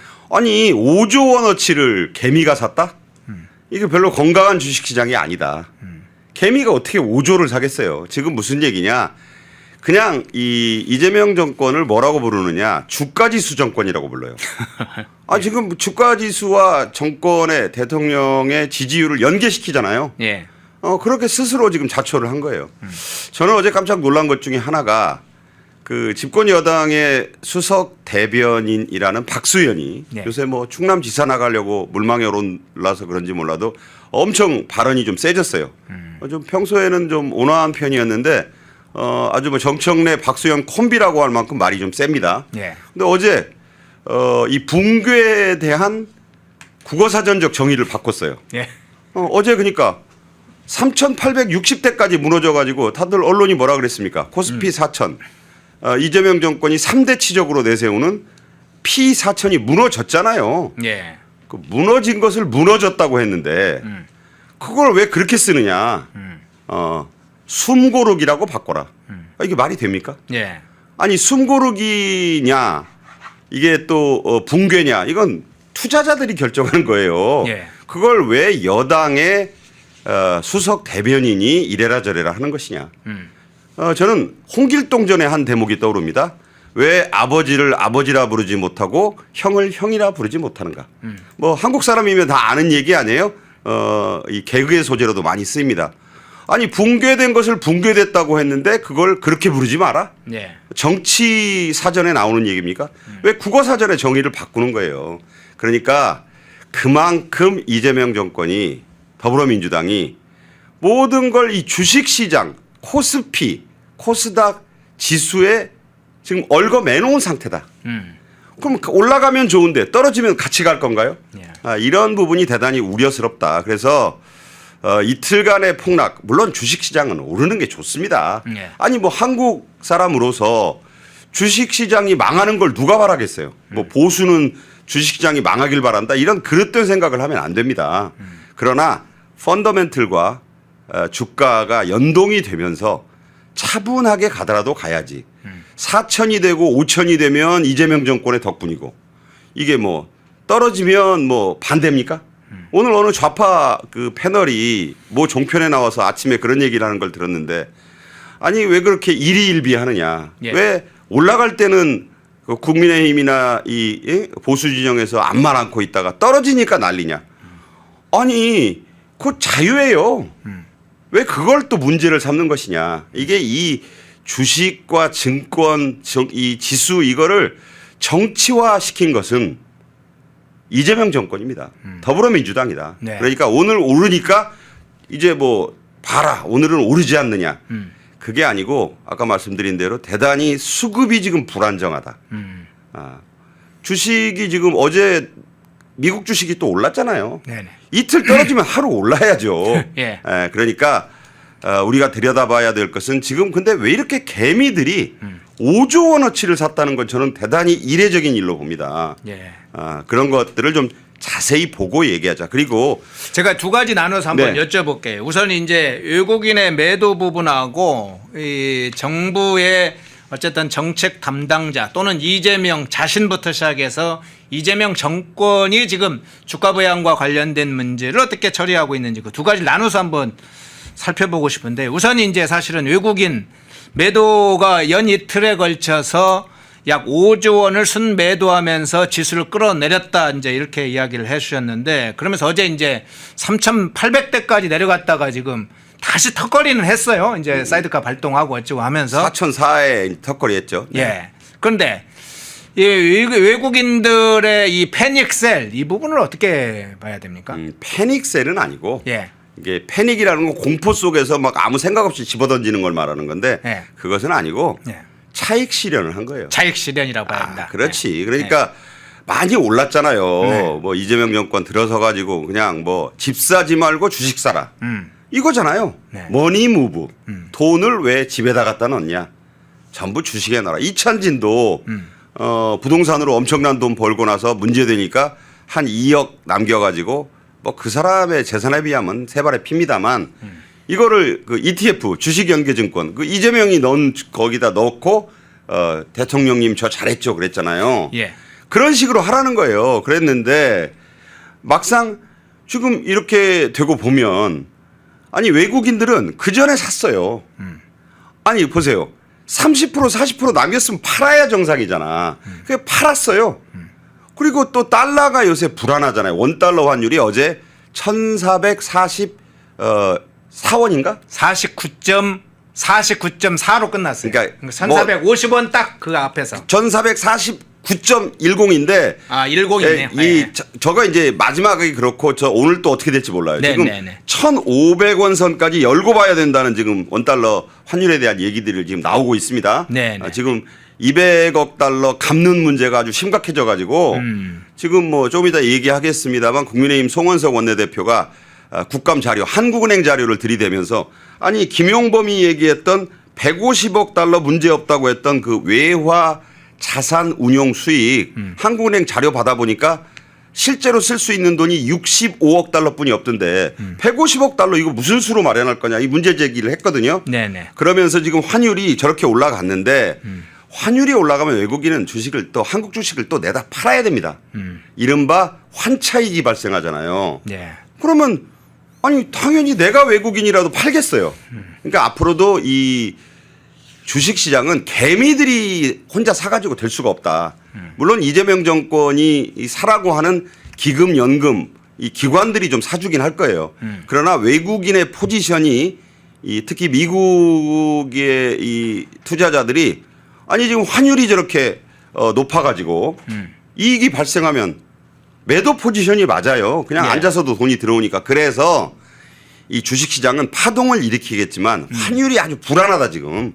그리고 200억 달러, 150억 달러를 이제 좀 있으면 뭐 MOU 쓴다면서요. 네네. 그래서 갚아야 될 판인데 우리가 지금 한국은행에 달러가 없다는 얘기예요. 그럼 빚을 내야 돼. 외국환 평형기금 채권이라고 외국에서 빚을 내야 되는데 이거 한국에서 막 돈 찍어가지고 하는 거하고는 차원이 완전히 다른 얘기입니다. 예. 그래서 그렇게 되면은 또 그 외평채 금리가 올라요. 이 경제가 아주 복잡한 겁니다. 그러다 보면 이 주식시장이 계속 우상향하기 어렵다. 오늘 잠깐 올라갔다고 야 이제 다시 코스피 5천을 향해 고고 안 된다는 얘기입니다. 이 점을 잘 봐야 된다. 예. 자, 외국인들의 매도, 차익 실현, 그러니까 뭐 주가가 상당히 이미 반영이 돼서 상당한 차익, 이익을 얻을 수 있다. 이런 정도에서는 빠지는 게 좋겠다. 너무 과도하다. 환율 문제도 좀 우려스럽다 해서 차익 실현 쪽에서 이미 매도로 전환을 했다. 이렇게 분석을 해주는데 다른 측면에서 한번 보겠습니다. 외국인 차원의 그런 매도는 이제 이해가 됐고 그런데 지금 언론에서는 이번에 어제 이제 코스피 이 폭락에 대해서 사실은 정권의 책임 문제에 대해서는 사실은 굉장히 말하기 두려웠나 봐요. 그 부분은 거의 이야기를 못 하는데 그나마 조선일보가 조그만하게 뭘 실었냐면 이거 한번 연결해 주십시오. 화면에 이렇게 얘기했어요. 이 와중에 비투 부추기는 경제정책 책임자들에서 이재명을 직접 거명하기는 어려우니까 이재명과 핵심 그 관계자들이 그동안 이 주가 상승 부양을 위해서 얼마나 막 정치적으로 인위적으로 민주당 뭐 정청래 포함해서 했는지는 직격하기는 굉장히 부담스러웠는지 권대영 금융위 부위원장 정도를 딱 잡아서 비투도 레버리지 일종이다 해서 이거 좀 과도하게 경제정책 책임자들이 이 부분에 나섰다 이렇게 비판을 했는데 사실은 이 부분이 상당한 영향이 있다고 봐야 되잖아요. 네, 지금 제가 잠깐 이 주식시장 움직이는 걸 보니까 예. 100포인트 가량 올랐다가 10분의 1로 지금 상승폭이 줄었습니다. 줄었어요? 뻘겋다가 지금 퍼렇게 변한 게 삼성전자 퍼렇게 변했죠. 삼성중공업, 현대차 이런 것들이 퍼렇게 변했어요. 예. 자, 이게 무슨 얘기냐. 그만큼 불안하다는 얘기가 됩니다. 자, 이런 마당에 빚내서 뭘 하라? 이거 우리 속담에 이거 대단히 위험한 거잖아요. 그렇죠. 우리 속담 중에 가장 그 무서운 말이 뭡니까? 외상이면 소도 잡아먹는다. 이거 알잖아요. 예. 외상 빚이라고 소도 잡아먹는다? B2가 그런 얘기 아닙니까? 아니 2030들이 위주고 월급 한 200~300만 원 될까 말까한 그 젊은이들 집에서 그냥 쉰다는 젊은이가 지금 무려 80만 명 안팎이에요. 20대들 그냥 쉰다. 뭐 쓰라 그러면 쉬었음. 아니 이런 젊은이들을 향해서 빚내서 투자해라. 그러면서 B2가 뭐라고? 레버리지라 그랬어요. 네. 사다리다.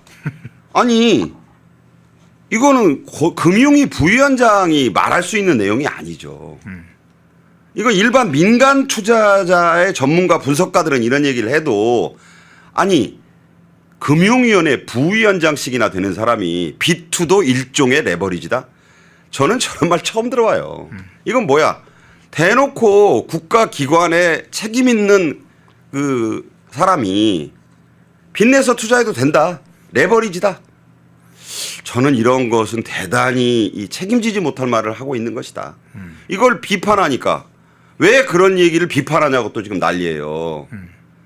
주식 투자는 자기 돈 가지고 하는 거예요. 여윳돈 가지고 하든 빚을 내서 하든 망해도 따도 자기 책임이고 자기가 좋은 거고 자기가 망하는 겁니다. 이걸 국가기관에서 나서 가지고 하라 마라 하는 거 뒷감당 어떻게 하려고 그래요? 저는 그 사람이 이 자기 식견을 얘기할 수는 있어요. 예. 전문가들이라는 건 1부터 100까지 다 다른 소리를 한다 그래서 그 유명한 백가쟁명이란 말도 있어요. 100명의 지식인들이 모이면 100가지 말을 해. 그런데 그 자리가 금융위 부위원장이면 B2가 일종의 사다리가 될 수 있다. 사다리가 아니라 지렛대죠. 죄송합니다. 지렛대, 네, 레버리지 지렛대. 그 지렛대가 될 수 있다. 아니 저 그림에도 나오지만 그 말 어떻게 지렛대 부러지면 책임질 거예요? 뭐 금융위 부위원장이니까 뭐 금융위가 그런 사람들 민원 받아가지고 돈 막아줄 겁니까? 책임지지 못할 얘기를 하면 안 된다. 이게 대단히 지금 위험한 국면. 작두 타는 심정으로 칼날 위에 서 있는 젊은이들에게 저런 말을 해가지고 그래. 이재명 정권의 금융위 부위원장씩이나 되는 전문가가 빚내서 투자하는 게 지렛대라 그랬어. 자, 그 지렛대 믿고 한번 가보자. 어떡하려고 그래요? 진짜 걱정돼서 하는 얘기입니다. 야, 아니 네. 빚까지 내서 지금 저렇게 이제 투자라는 걸 사실상 자극하고 의도적으로 유인하고 유도하는 이거 행위는 국가가 특정이 주식행위에 대해서 직접 국민들을 사실은 특정 방향으로 선동하는 거죠. 국가가 개입하지 말아야 할 중요한 부분입니다. 정부가. 그 개인적 선택이죠. 개인이 여러 가지로 뭐 경제 사정이나 기업 사정이나 여러 가지 경제 흐름을 봐서 개인이 선택해서 자신의 돈을 가지고 선택하는 거야. 뭐 그건 시장 상황에서 너무나 적합하고 좋은 거죠. 그런데 국가가 지금 야 주식 투자해. 지금이 돈 벌 때야. 돈 벌 때 해놓고 망하면 국가가 그걸 다 국가 부채를 감당하더라도 그걸 다 대줍니까? 해결해 줍니까? 그렇게 선동하고 유인하고 그 유인하는 겁니다. 자, 그런데 지난번에 부동산 투자 문재인 정부 때 이 B2는 어떻게 이야기했나요? B2는 뭐 거의 하면 청년들 B2에 대해서 엄청나게 욕을 하고 악에 뭐 하시는 것처럼 얘기했던 이거는 경제 전문가들이 경제 방송에서 우리도 저 페넨마이크도 페넨경제 있잖아요. 네. 이런 데서 경제 분석가들, 주가 전문가들, 금융 전문가들은 여러 가지 얘기를 할 수가 있죠.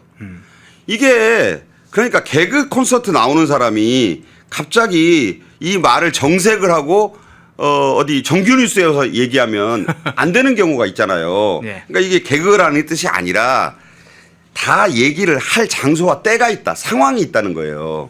그리고 자기가 가지고 있는 정치적인 또 그 어떤 국가적인 그 중대성. 사람들이 그 권영대라는 사람이 일반 민간인이면 누가 저 말에 주목을 하겠습니까? 네. 수많은 전문가 중에 그냥 민간 전문가 중에 한 사람이면 금융위원회 부위원장이라잖아요. 네. 굉장히 중요한 차관급 고위 공직자가 B2도 일종의 레버리지다. 이건 대단히 위험한 말이다.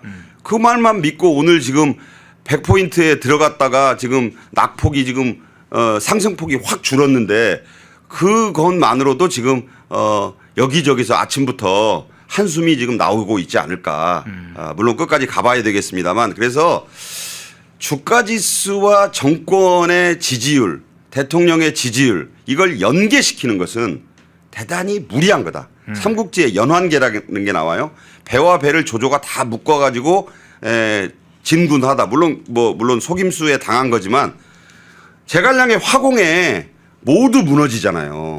그게 그 유명한 적벽대전의 화공이에요. 예. 왜 주가지수와 정권의 지지율을 묶습니까? 쇠사슬로. 나중에 그 쇠사슬을 감당 못할 아니 같이 잘 나가면 순풍에 돛 달고 잘 나가면 좋은데 그거 앞에서 바람 방향 바뀌어가지고 불화살 한 방만 맞으면 다 같이 가는 거예요. 뭐 그건 이제 이 정권이 책임지려고 생각했나요? 좀 있으면 지금 이런 상황 놔두게 되면 어떤 상황까지 가느냐? 반도체 시장의 주가가 괜찮을 것 같은데, AI의 주가가 괜찮을 것 같은데, 이렇게까지 선을 넘게 됩니다. 벌써 선을 넘었어요. 경계의 선을 넘게 되면 그 다음부터는 막 정부가 계속 선을 넘게 되는 거죠. 그런데 앞서 이제 이야기를 하시다가 박수현 수석 대변인 이야기를 해주셨는데, 이 코스피가 급락을 하자 이 언론에서 이제 폭락, 붕괴 이런 식의 이제 기사가 나오고 제목도 나오고 그러니까 민주당이 붕괴라는 용어를 쓰지 말아라. 그 표현은 주의해야 된다라고 상당히 경고하는 쪽으로 이야기를 했습니다. 뭐 대체 언어가 굉장히 많은가 보죠. 이 붕괴나 폭락이라는 용어 자체가 정치적으로 기분 나쁘다는 것인지 박수현 대변인 민주당의 이런 뭐 국민의힘은 이걸 입틀막이라고 이야기를 하던데 어떻게 평가를 하세요? 입틀막보다 심하지 않나요? 예. 아니 표현의 자유가 있잖아요. 아니 4,100선을 가던 코스피가 3,860까지 무너졌으면 붕괴죠. 이걸 달리 뭐라고 표현합니까? 예. 이보 전진을 위한 일보 후퇴다. 일보 후퇴? 이렇게 얘기해야 좋습니까? 예. 척확지굴이란 말이 있어요. 자벌레가 몸을 굽히는 게 더 쭉 뻗어나가기 위한 것이다. 그렇게 어려운 말 안 쓰더라도 박수현이 왜 그런 말까지 일일이 하라 마라 하는 거예요. 붕괴라고 했을 뿐인데. 아니 나를 낳아준 아버지를 아버지라고 못 부르는 것도 억울해 죽겠는데 왜 모든 국민을 홍길동을 만들려고 하냐고요. 그래서 자기가 쓴 말이 뭐예요? 숨 고르기? 무슨 마라톤입니까? 시연이에요? 숨을 왜 골라요? 저러다가 만약에 무너졌으면 뭐라 그럴 건가요? 그나마 턱걸이를 했다. 그럼 턱걸이에서 턱걸이 했다고 했으면 왜 턱걸이란 표현 쓰냐? 기분 나쁘다. 예. 코스피 4천으로의 재진입이다. 정상 회복이다. 아니 왜 정치인이 집권 여당의 수석 대변인씩이나 되는 사람이 국민들이 자유롭게 표현하는 단어 가지고도 이래라 저래라 합니까? 아니 붕괴돼서 붕괴됐다. 폭락이라고 해서 폭락이라고 그랬다. 오르면 반등이라고 해도 좋고 아니 자기 자유대로 표현을 하는 거잖아요. 그걸 지금 용어 정리를 하려고 한다.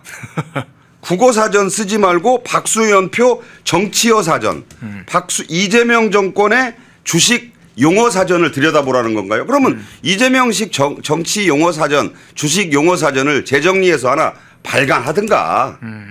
백서 하나 나왔다고 뭐 다들 정청래, 김병기 들고 사진 찍은 거 보도됐던데 이재명 대통령 얼굴이 됐든 누구 더불어민주당 로고가 찍힌 거를 봐서 코스피 5천 시대 주식 용어 사전 정리집 이런 걸 내라고요. 그래요? 네. 새로운 책이 하나 나오겠네요. 자, 박수현 알아들었으면 한번 이제 나름대로 거기 좌파 학자들 모아가지고 용어 사전 하나 만들어 보세요. 얼마나 잘 만드는지 한번 보겠습니다. 자, 그런데 주가 이야기를 저희가 중심으로 주식시장 얘기를 했습니다만은 사실은 더 이제 다급하고 절박하고 위험한 문제가 지금 있죠. 물가 문제도 있어요.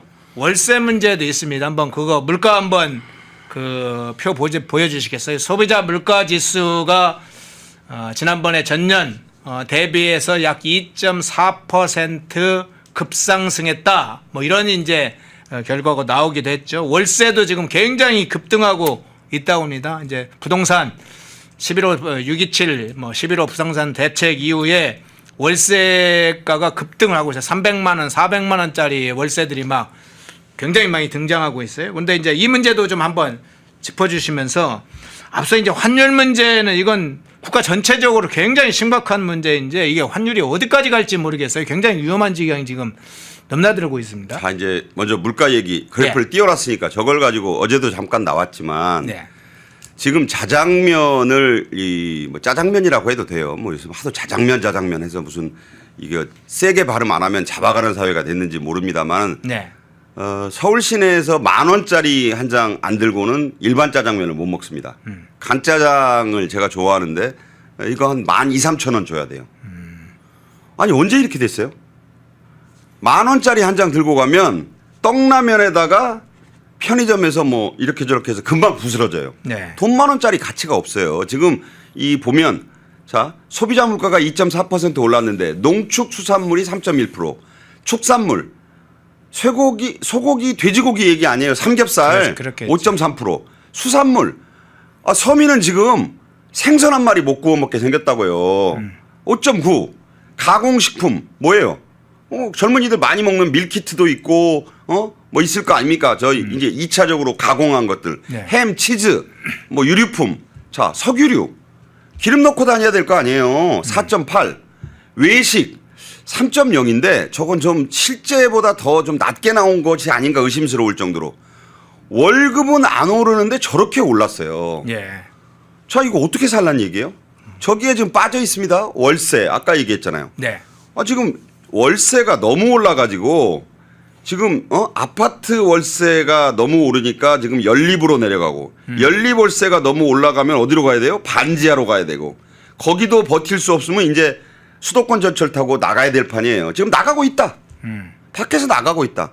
지금 뭐 이런 데로 나가는 순간 30분에 가서 빨리 일해야 될 젊은이들이 1시간 반이 걸리고 2시간이 걸리고 심지어 뭐 충북 어디까지 내려가면 뭐 출근을 양쪽으로 하는 데만 5시간 걸린다는 얘기도 봤습니다. 예. 어떡하란 얘기예요.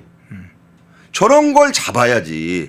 저런 젊은이들이 저런 분들이 주식 투자하면서 이재명 정권에다 박수 보낼 여가가 지금 있겠습니까?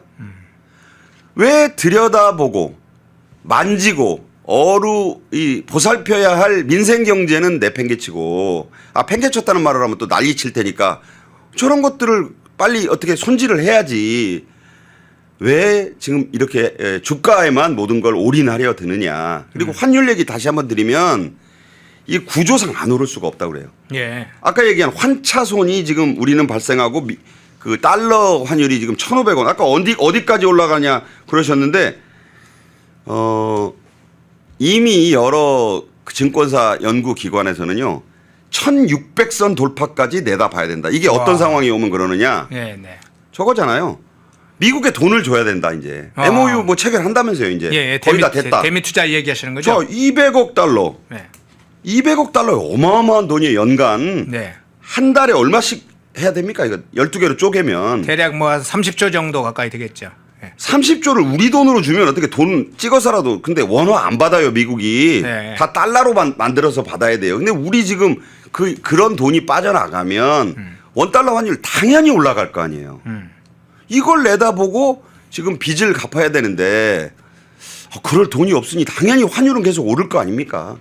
나는 달러 바꿔서 뭐 유학 보낸 자녀도 없고 달러 바꿀 일 없네. 이럴 일이 아니에요. 경제는 그렇게 돌아가는 게 아닙니다. 네. 원달러 환율이 미치는 거는 주식시장에 악영향을 줄 것이고 모든 이 수입 물가 우리 지금 밖에서 사와야 되는 게 엄청 많아요. 석유도 밖에서 사와야 되고 우리가 지금 생산 못하는 게 한두 가지입니까? 모든 원자재 다 달러 주고 사와야 돼요. 예. 이런 걸 생각해 보면 나는 달러 바꿀 일 없네라고 생각할 일이 전혀 아니다.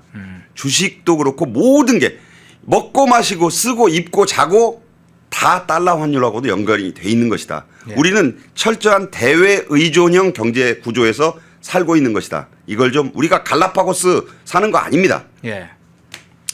자, 주식시장 문제하고 환율 문제를 중점적으로 다뤄봤는데요. 사실은 이제 가장 중요한 문제가 한미 또 관세협정 문제가 어떻게 매듭되는지 안보 분야 지금 문제가 어떻게 매듭되는지가 또 경제 안보상에서 굉장히 중요한 문제이죠. 한국의 미래를 또 좌우하는 문제이기도 하고 현실에 국제 정치까지 가미되어 있는 여러 중대한 문제이죠. 자, 진행되는 상황들 중에 빈틈이 굉장히 또 위험한 상황들이 몇 가지가 체크가 됐습니다. 그리고 새롭게 지금 알려지고 있는 이재명 정권이 밝히진 않지만 드디어 드러나고 있는 장면들이 몇 개가 드러나고 있어요. 그 부분까지 함께 포함해서 한번 주제를 다뤄보겠습니다. 자, 대비되는 기사 제목이 있습니다. 그런데 교차하는 점도 있어요. 그거 한번 띄워주시겠어요? 예, 구인철 부총리가 이야기한 것은 어떤 거냐면 경제 분야 팩트시트는 거의 마무리가 됐다. 안보 협의 끝나면 서명이 된다. 조만간 바로 된다. 이제 이런 취지로 이야기했는데 안보 이제 협의만 조금 남아 있다. 이런 취지로 이야기를 했어요. 근데 조금 다른 기사에서는 뭐 완전히 뭐 다른 얘기를 하고 있다는 의미는 아닙니다. 이제 그 안에 다른 또 변수가 있다고 하는 걸 지금 드러내고 있는데 팩트시트 서명 진통을 겪고 있는데 이 원자력 잠수함, 핵추진 잠수함 문제가 특히나 갑작스럽게 막판 변수가 된 듯하다. 이런 또 기사가 동시에 나왔어요. 자, 저 장면 원전 문제까지 지금 이제 나왔는데 전체 상황은 어떻게 분석을 하세요? 구윤철이나 안규백이나 이재명 정권 사람입니다. 예. 장관이고 또 장관이잖아요. 그러니까 구윤철 얘기는 뭐냐? 자기 담당 분야가 경제부총리 겸 기재부 장관이잖아요. 예. 그러니까 또 대미 협상에 직접 출장 가서 참여도 했고 경제 분야 팩트시트는 마무리가 거의 됐다 그랬어요. 맞을 거예요. 거의. 근데 이 거의란 말에 항상 우리가 잘 이 단어를 뜯어봐야 됩니다. 올모스트죠. 예. 안 됐다는 거잖아요. 아직은. 네네. 디테일이 좀 남아 있다는 얘기가 됩니다. 됐으면 됐다 그래야죠. 거의 마무리됐다. 다 됐다. 여러분도 농담 아실 거예요. 약속 잡아놓고 오는데 다 됐다 하는데 그 사람들 80~90%가 집에서 출발하면서 그런 말 한다잖아요. 다 왔어. 네. 종로에서 만나자고 약속한 사람이 저기 어디 관악구에서 출발하면서 집문 나서면서 전화에다 대고 다 왔어 그런다고. 거의 다 왔어요. 거의 다 왔어. 네. 잘 보라는 얘기예요. 웃으시네. 뭐 그런 일이 있는가 봐요. 좋습니다. 맞다고 쳐요. 네. 팩트시트가 거의 마무리됐다. 자, 그러면 안보 협의가 끝나면 서명한다. 안보 협의가 안 됐다는 거잖아요. 근데 또 어제 4일 날 SCM을 끝내고 지금 피트 헤그세스는 떠났어요. 네. 이거 같이 발표를 못했어. 네. 미 전쟁부 장관이 온 김에 발표하려고 한 거잖아요. 그날 11월 4일 날 안보 무역 합동으로 조인트 팩트시트, 영어 자꾸 써서 미안한데 합동 팩트시트 나온다 그랬어요. 그날 못 나왔는데 처음에는 안보는 됐는데 경제가 안 됐다고 그러다가 처음에 국방부 부대변인이 그렇게 설명했습니다. 근데 조금 있으니까 이번에는 구윤철 얘기에 따르면 야 경제 관세는 다 됐는데 안보가 또 안 됐다 또 이러잖아요. 어느 장단에 춤을 춰야 되느냐. 자, 그럼 두 번째 방위 출신 우리 안규백 선생, 안규백 국방부 장관 뭐 자꾸 방위라고 해서 미안합니다. 이 단기사병 나온 분들 뭐라고 그랬느냐. 팩트시트 서명에 진통이 있다. 저놈의 진통은 도대체 왜 맨날 진통입니까? 예. 지금 4개월째 진통을 하고 있어요. 아이, 최근 들어서만도 지금 미중이 예. 우리보다 하루 늦게 회의하고 이틀 만에 백악관이 자기 쪽에서 팩트시트를 내고 MOU 하고 지금 10일부터 관세 내려줘요. 지금 10일이면 4일밖에 안 남았어요. 이렇게 속전속결로 할 수 있는 나라들이에요. 미중은 미국이 무슨 일부러 느리 빼는 게 아니다라는 걸 중국과의 사례로 말씀드리는데 자, 이게 뭐가 변수가 됐느냐. 핵잠이라 그러잖아요. 예. 미국 내 막판 변수가 된다. 자, 핵잠. 이것도 또 용어 정리를 다시 해야 돼. 핵이 들어가니까 또 이재명 정권이 싫은가 봐요. 예. 핵 추진 잠수함 핵잠이라 그러는 것도 말 못하게 이제 뭐라 그럽니까? 원잠이라 그러잖아요. 원잠. 원자력은 좀 다른가 봐요. 그러니까 핵을 쓰기 싫은가 봐. 그 비핵화 때문에. 원자력 잠수함이 정확한 용어긴 하죠. 왜냐하면 핵을 가면 핵무기를 가지고 있는 잠수함을 오해할 수 있기 때문에 그러니까 원자력 잠수함이 그것도요. 맞는 저는 예. 핵 추진 잠수함이나 원자력 추진 잠수함이나 같은 말이에요. 내용은 같죠. 예. 백말이라고 하건 흰말이라고 하든 말하는 사람 자유 아니에요? 예. 왜 그걸 정부가 앞으로는 원잠이라고 쓸 테니 전부 원잠이라고 써달라. 나는 핵잠으로 쓰고 싶은 사람 핵잠으로 써도 되잖아요. 저는 그 전에 원자력 잠수함이라고 쓰자고 그랬는데. 그러니까 그거는 우리 허현준 앵커가 그래 말씀할 수도 있고 예. 하현준 앵커가 원잠이라고 했는데 나는 핵잠이라고 해서 서로 틀린 게 전혀 없다. 네. 근데 왜 국방부 장관이 또 원잠이라고만 써달라고 하느냐. 저는 이것도 좀 불만입니다. 그러니까 좋아요. 이견이 있다고 지금 말했어요. 자, 그럼 이견이 뭐냐. 피트 헤그세스가 한국에 있을 때 한 말이 있어요. 미 국무부, 미 상무부, 미 에너지부가 생각이 좀 다른 것 같다 그랬어요. 네. 나는 전쟁부 장관인데, 그러니까 우리 상식으로는 좋습니다. 뭐 원잠이라고 우리 앵커가 얘기했으니까 원잠은 미 전쟁부가 결정하고 하면 끝나는 건 줄 알았잖아요. 네. 아니라는 거지. 국무부는 왜 상의를 해야 되느냐? 국무부는 비핵화를 책임져요. 네. 그리고 국무부는 제1부처입니다. 그래서 미국에는 부통령 다음에 수석 장관이 국무부 장관인 거예요. 제1장관. Secretary of the State. 미국의 장관이라 그러잖아요. 그러니까 국무부는 비핵화. 그러니까 여기 마르코 루비오한테 물어봐야 돼. 두 번째, 상무부는 그럼 왜 갖다 얘기했느냐. 무슨 하워드 러트닉이 힘이 세서? 그게 아니고 원자력 기술의 유출 문제는 상무부 소관이다 이거예요. 그래서 상무부 말을 들어봐야 된다. 에너지부는 왜 나와? 당연히 에너지부는 미 에너지부라는데 따로 또 있잖아요. 네. 그러니까 4개 부처의 협의를 거쳐야 된다라고 얘기를 하고 간 거예요. 이견이 있다는 뜻 아니겠습니까? 이견이. 이 세 부처 사이에 이견이 있다라고 헤그세스가 얘기하고 갔고 미국 언론들의 지금 보도를 보면 예. 트럼프 대통령의 책상 위에 이 조율 결과가 올라가 있대요. 예.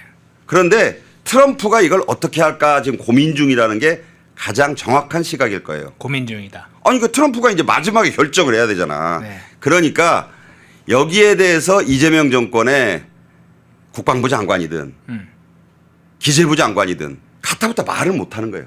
저쪽에서 어떻게 하자는가를 지금 지켜보고 그래야 이 팩트시트, 조인트 팩트시트라는 소위 무역 관세 한 축, 그다음에 안보 한 축이 발표될 수 있을 겁니다. 근데 오늘이 벌써 목요일이잖아요. 예. 오늘 내에 안 나오면 금요일 이게 이번 주 넘길 가능성이 대단히 농후해지고 있다. 이렇게 말씀드립니다. 예. 자, 그 부분과 함께 상당히 굉장히 새로운 소식이 하나가 나왔어요. 앞서 우리 박상규 평론가님께서 핵심적으로 짚어주셨던 이야기 중에 나왔던 얘기인데 뉴스원에서 이거 굉장히 집중 취재한 게 하나가 있습니다. 단독 보도를 했어요. 아주 주목받을 만한 오랜만에 뉴스원에서 재밌는 보도를 했는데 자, 그거 한번 띄워주시겠어요? 지금 매년 200억 달러의 대미 투자를 지금 약속을 했습니다. 약 10년간 2천억 달러.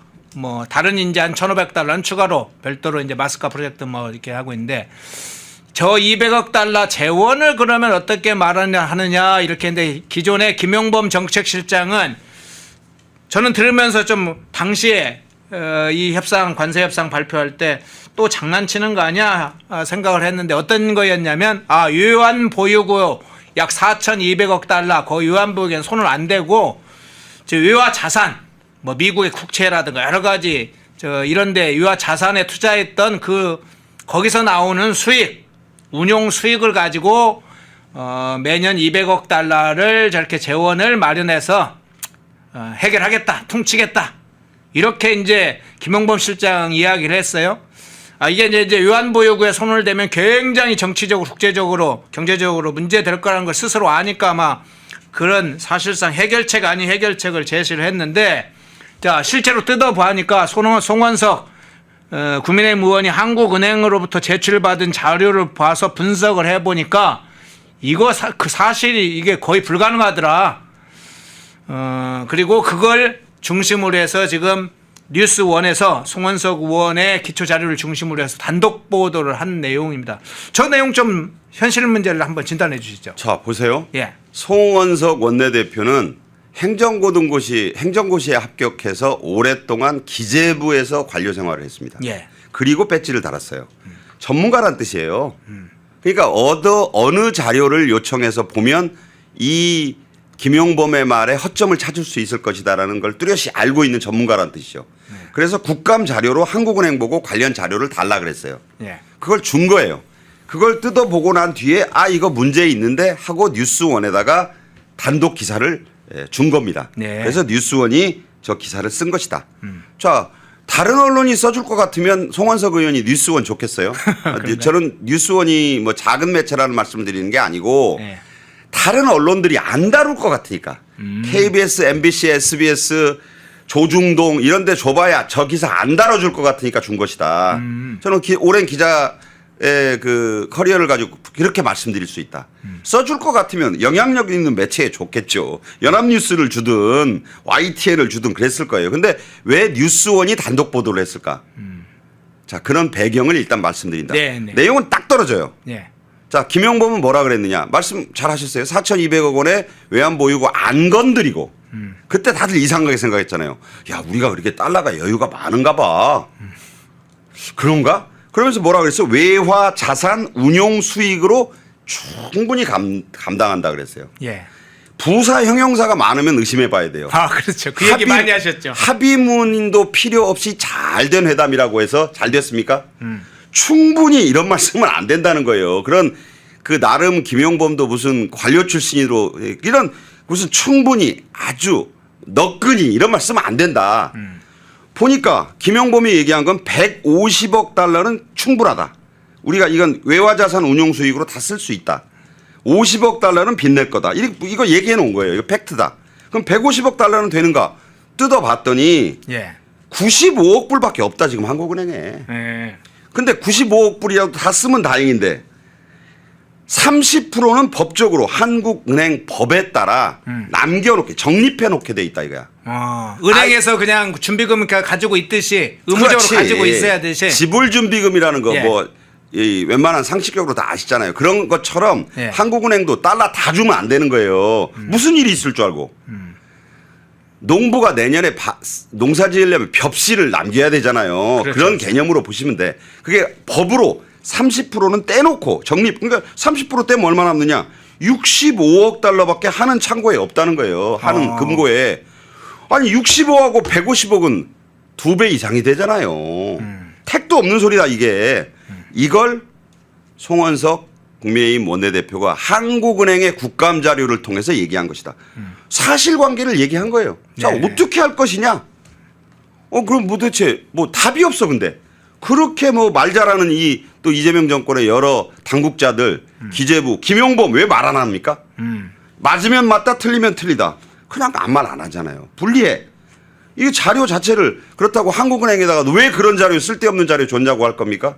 그럴 수가 없다. 그나마 국감 자료를 요청을 하면 전문가가 요청하면 줘야 된다. 그 자료에 보니까 65억 달러밖에 가용 외환이 없다. 우리가 월급을 300만 원 받는다고 월급을 다 쓸 수 없잖아요. 그렇죠.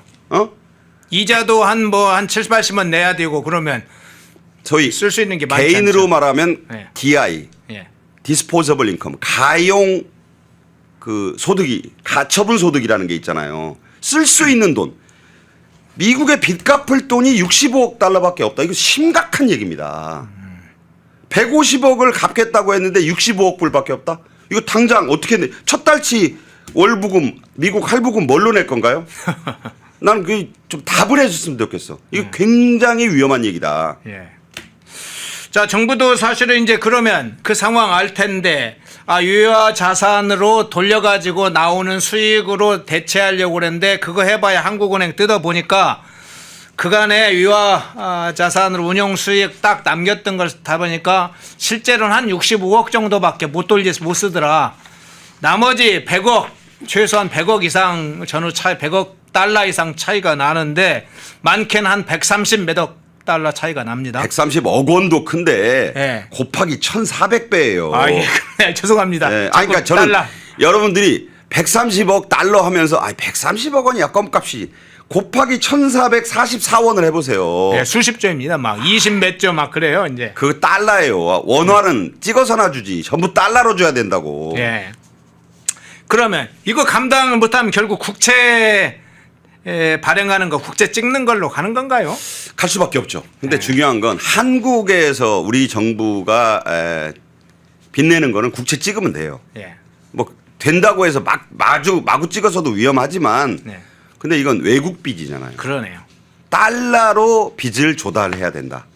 그럼 외국에서 달러로 한국 정부의 재정 능력이나 갚을 능력을 보고 그 국채를 사주지 않겠습니까? 근데 내가 뭘로 보고 니네 나라한테 내 피 같은 달러를 줘 하고 국채 안 받아주면 어떡할까요? 그러면 뭐가 됩니까? 이 국채, 외국에서 발행할 국채의 금리가 올라가요. 그러겠죠. 이건 경제적으로 당연한 얘기 아니에요? 고리대금이 되는 거야, 고리대금. 이 이자에 억눌려 잘못하면 큰일 납니다, 이거. 아니, 저는 이게 경제 불안한 얘기들을 지금 하고 있다. 그럼 여기에 대해서 국민들이 불안해 할 거 아닙니까? 갚을 돈이 없는데. 그 통화 스와프 맺은 중국이 사주는 건가요? 위안화는 미안한 얘기지만 네. 위안화는 미국이 안 받습니다. 네. 중국 돈 마오쩌둥 찍힌 돈 안 받아요. 그 중국 사람들한테나 가서 쓰시면 되고 이거 아무 소용이 없습니다. 국제 외환 시장에서 통용받는 것은 벤자민 플랭클린 그려지거나 조지 워싱턴 그려진 미국 달러 그린백이라고 그러죠. 그다음에 유로 뭐 잘 아실 거예요. 그다음에 엔화 이 세 가지 주로 받습니다. 나머지 돈은요 좀 심하게 말하면 돈이라고 안 보는 거예요. 국제 외환 시장에서는. 미국 재무부가 어떤 곳인데 이거 받아주겠습니까? 심각하면 거기에 있다. 관세 협상 관련해서 마지막 하나만 좀 다뤄볼게요. 갑자기 미국산 무기 구입 관련한 소식이 좀 알려졌어요. 그거 한번 지금 띄워주시겠습니까? 예. 뭐 F-35A, KF-16, F-15K, 뭐 해상 초계기, 항공 통제기, 장거리 함대공 유도탄 뭐 여러 가지가 나오던데 이번에 한국과 미국이 발표할 뭐 곧 발표한다고 하는 이 조인트 팩트 시트에 한국이 약 2030년까지 그러니까 약 5년 정도 지금 남았나요? 예, 2030년까지 250억 달러 규모의 무기를 구입한다.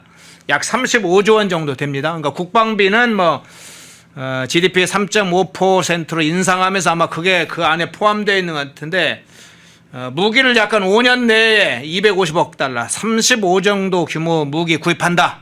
미국에 상당히 많은 미국산 무기 구입한다는 약속은 하게 되네요.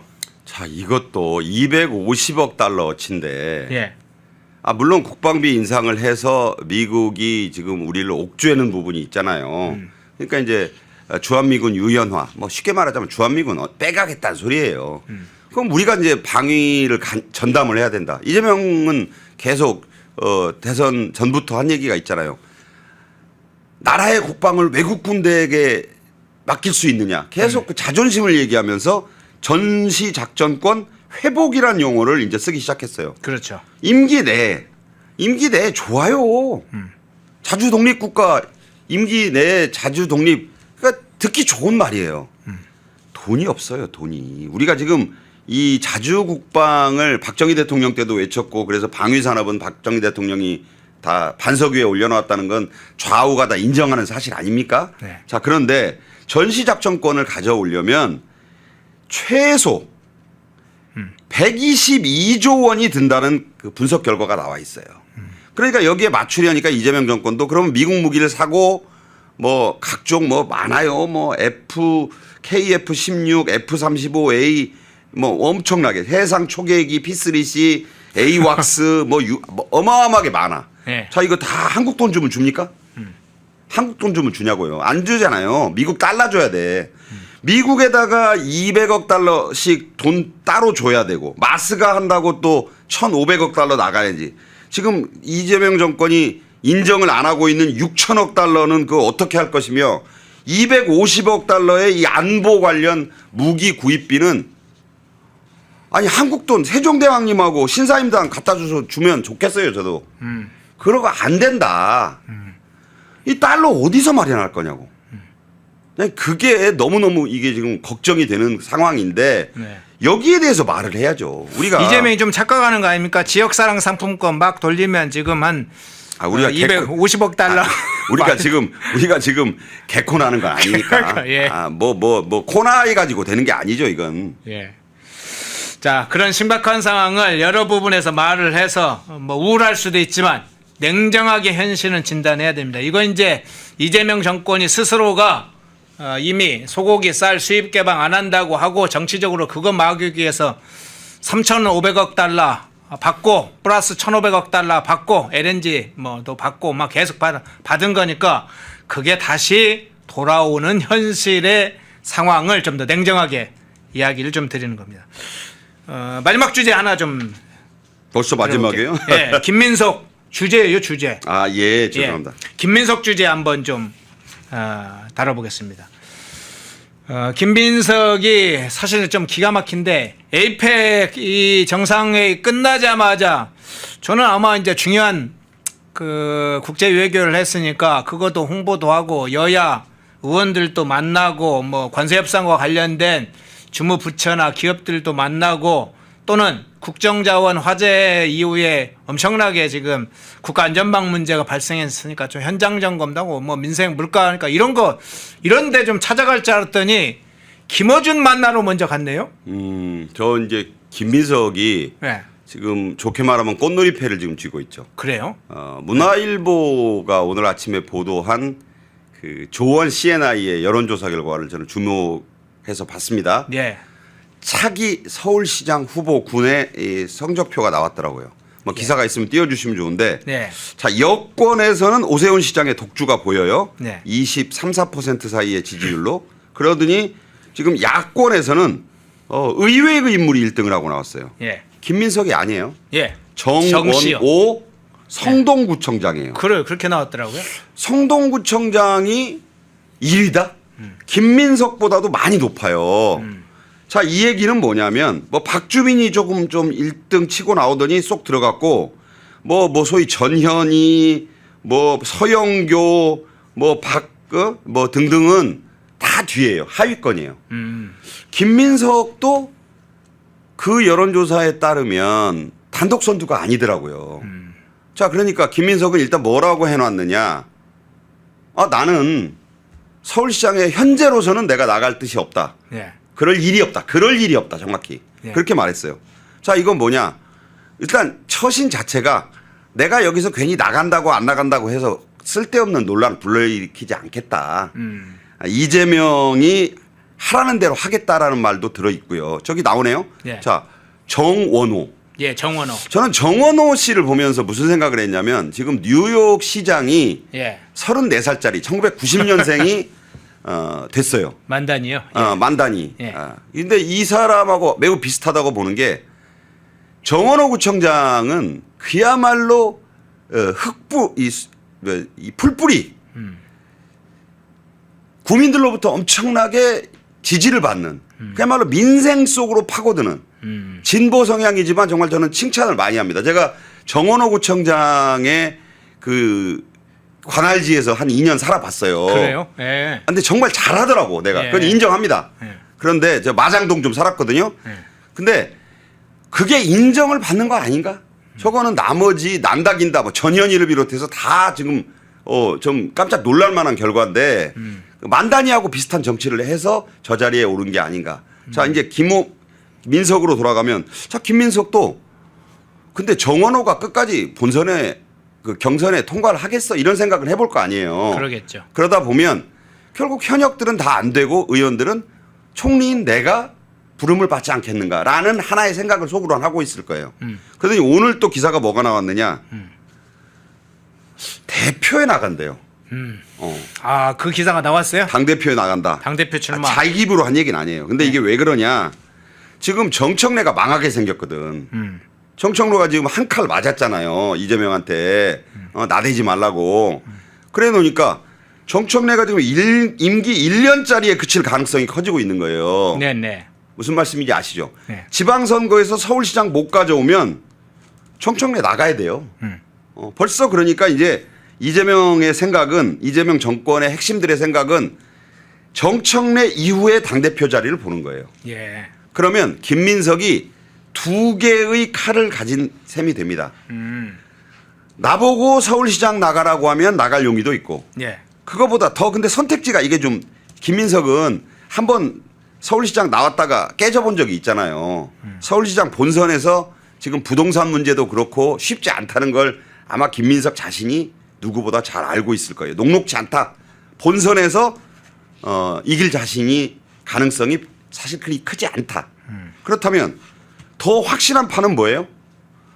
정청래 이후에 당대표를 하는 게 훨씬 자기한테는 선택지가 좋아 보일 거 아닙니까? 네. 그래서 오늘 그 보도가 나온 거예요. 김민석이 당대표 자리를 쳐다본다.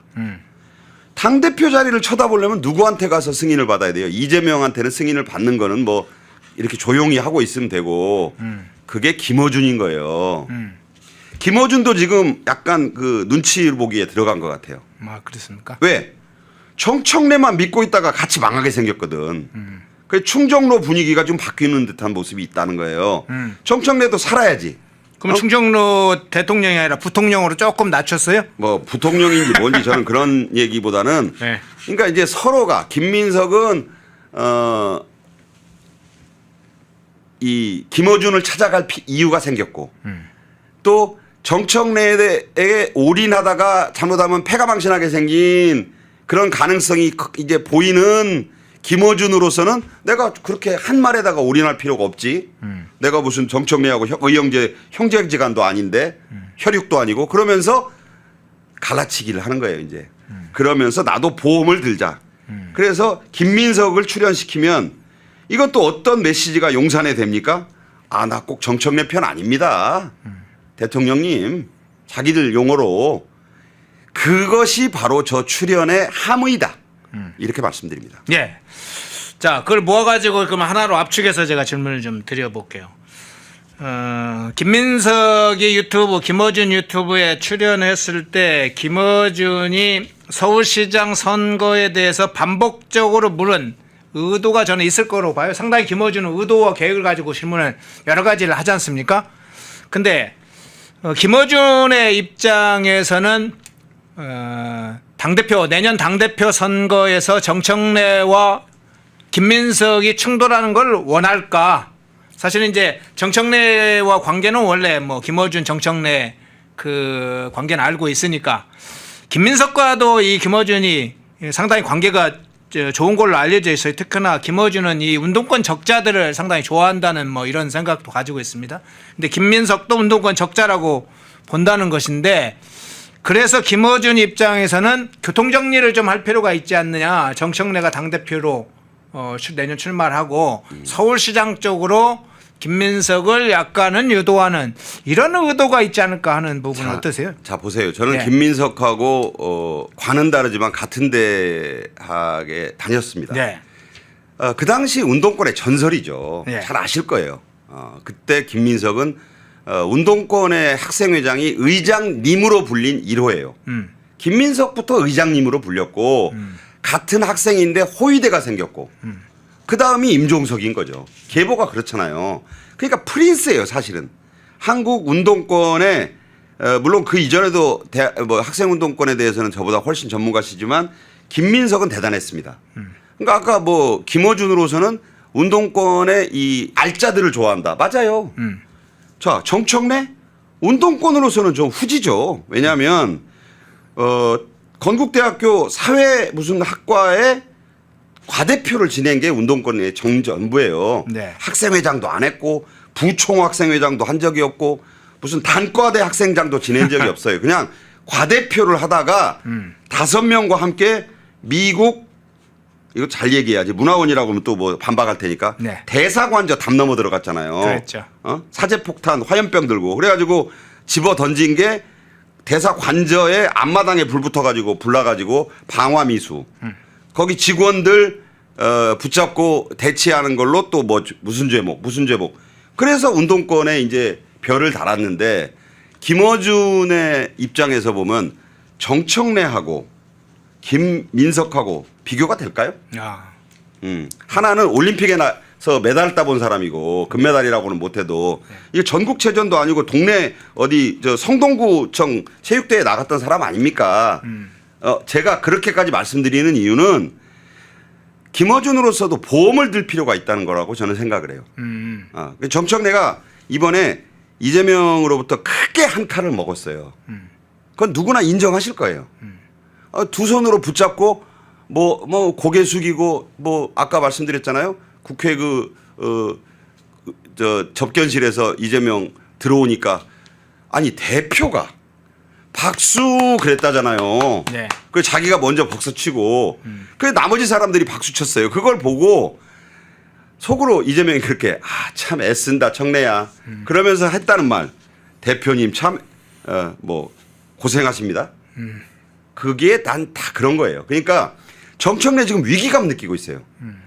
이런 운동권 내의 이재명 정권의 어떤 기류 변화에 대해서 누구보다 동물적인 감각을 갖고 있을 김어준은 그 부분을 지금 지켜보는 것이다.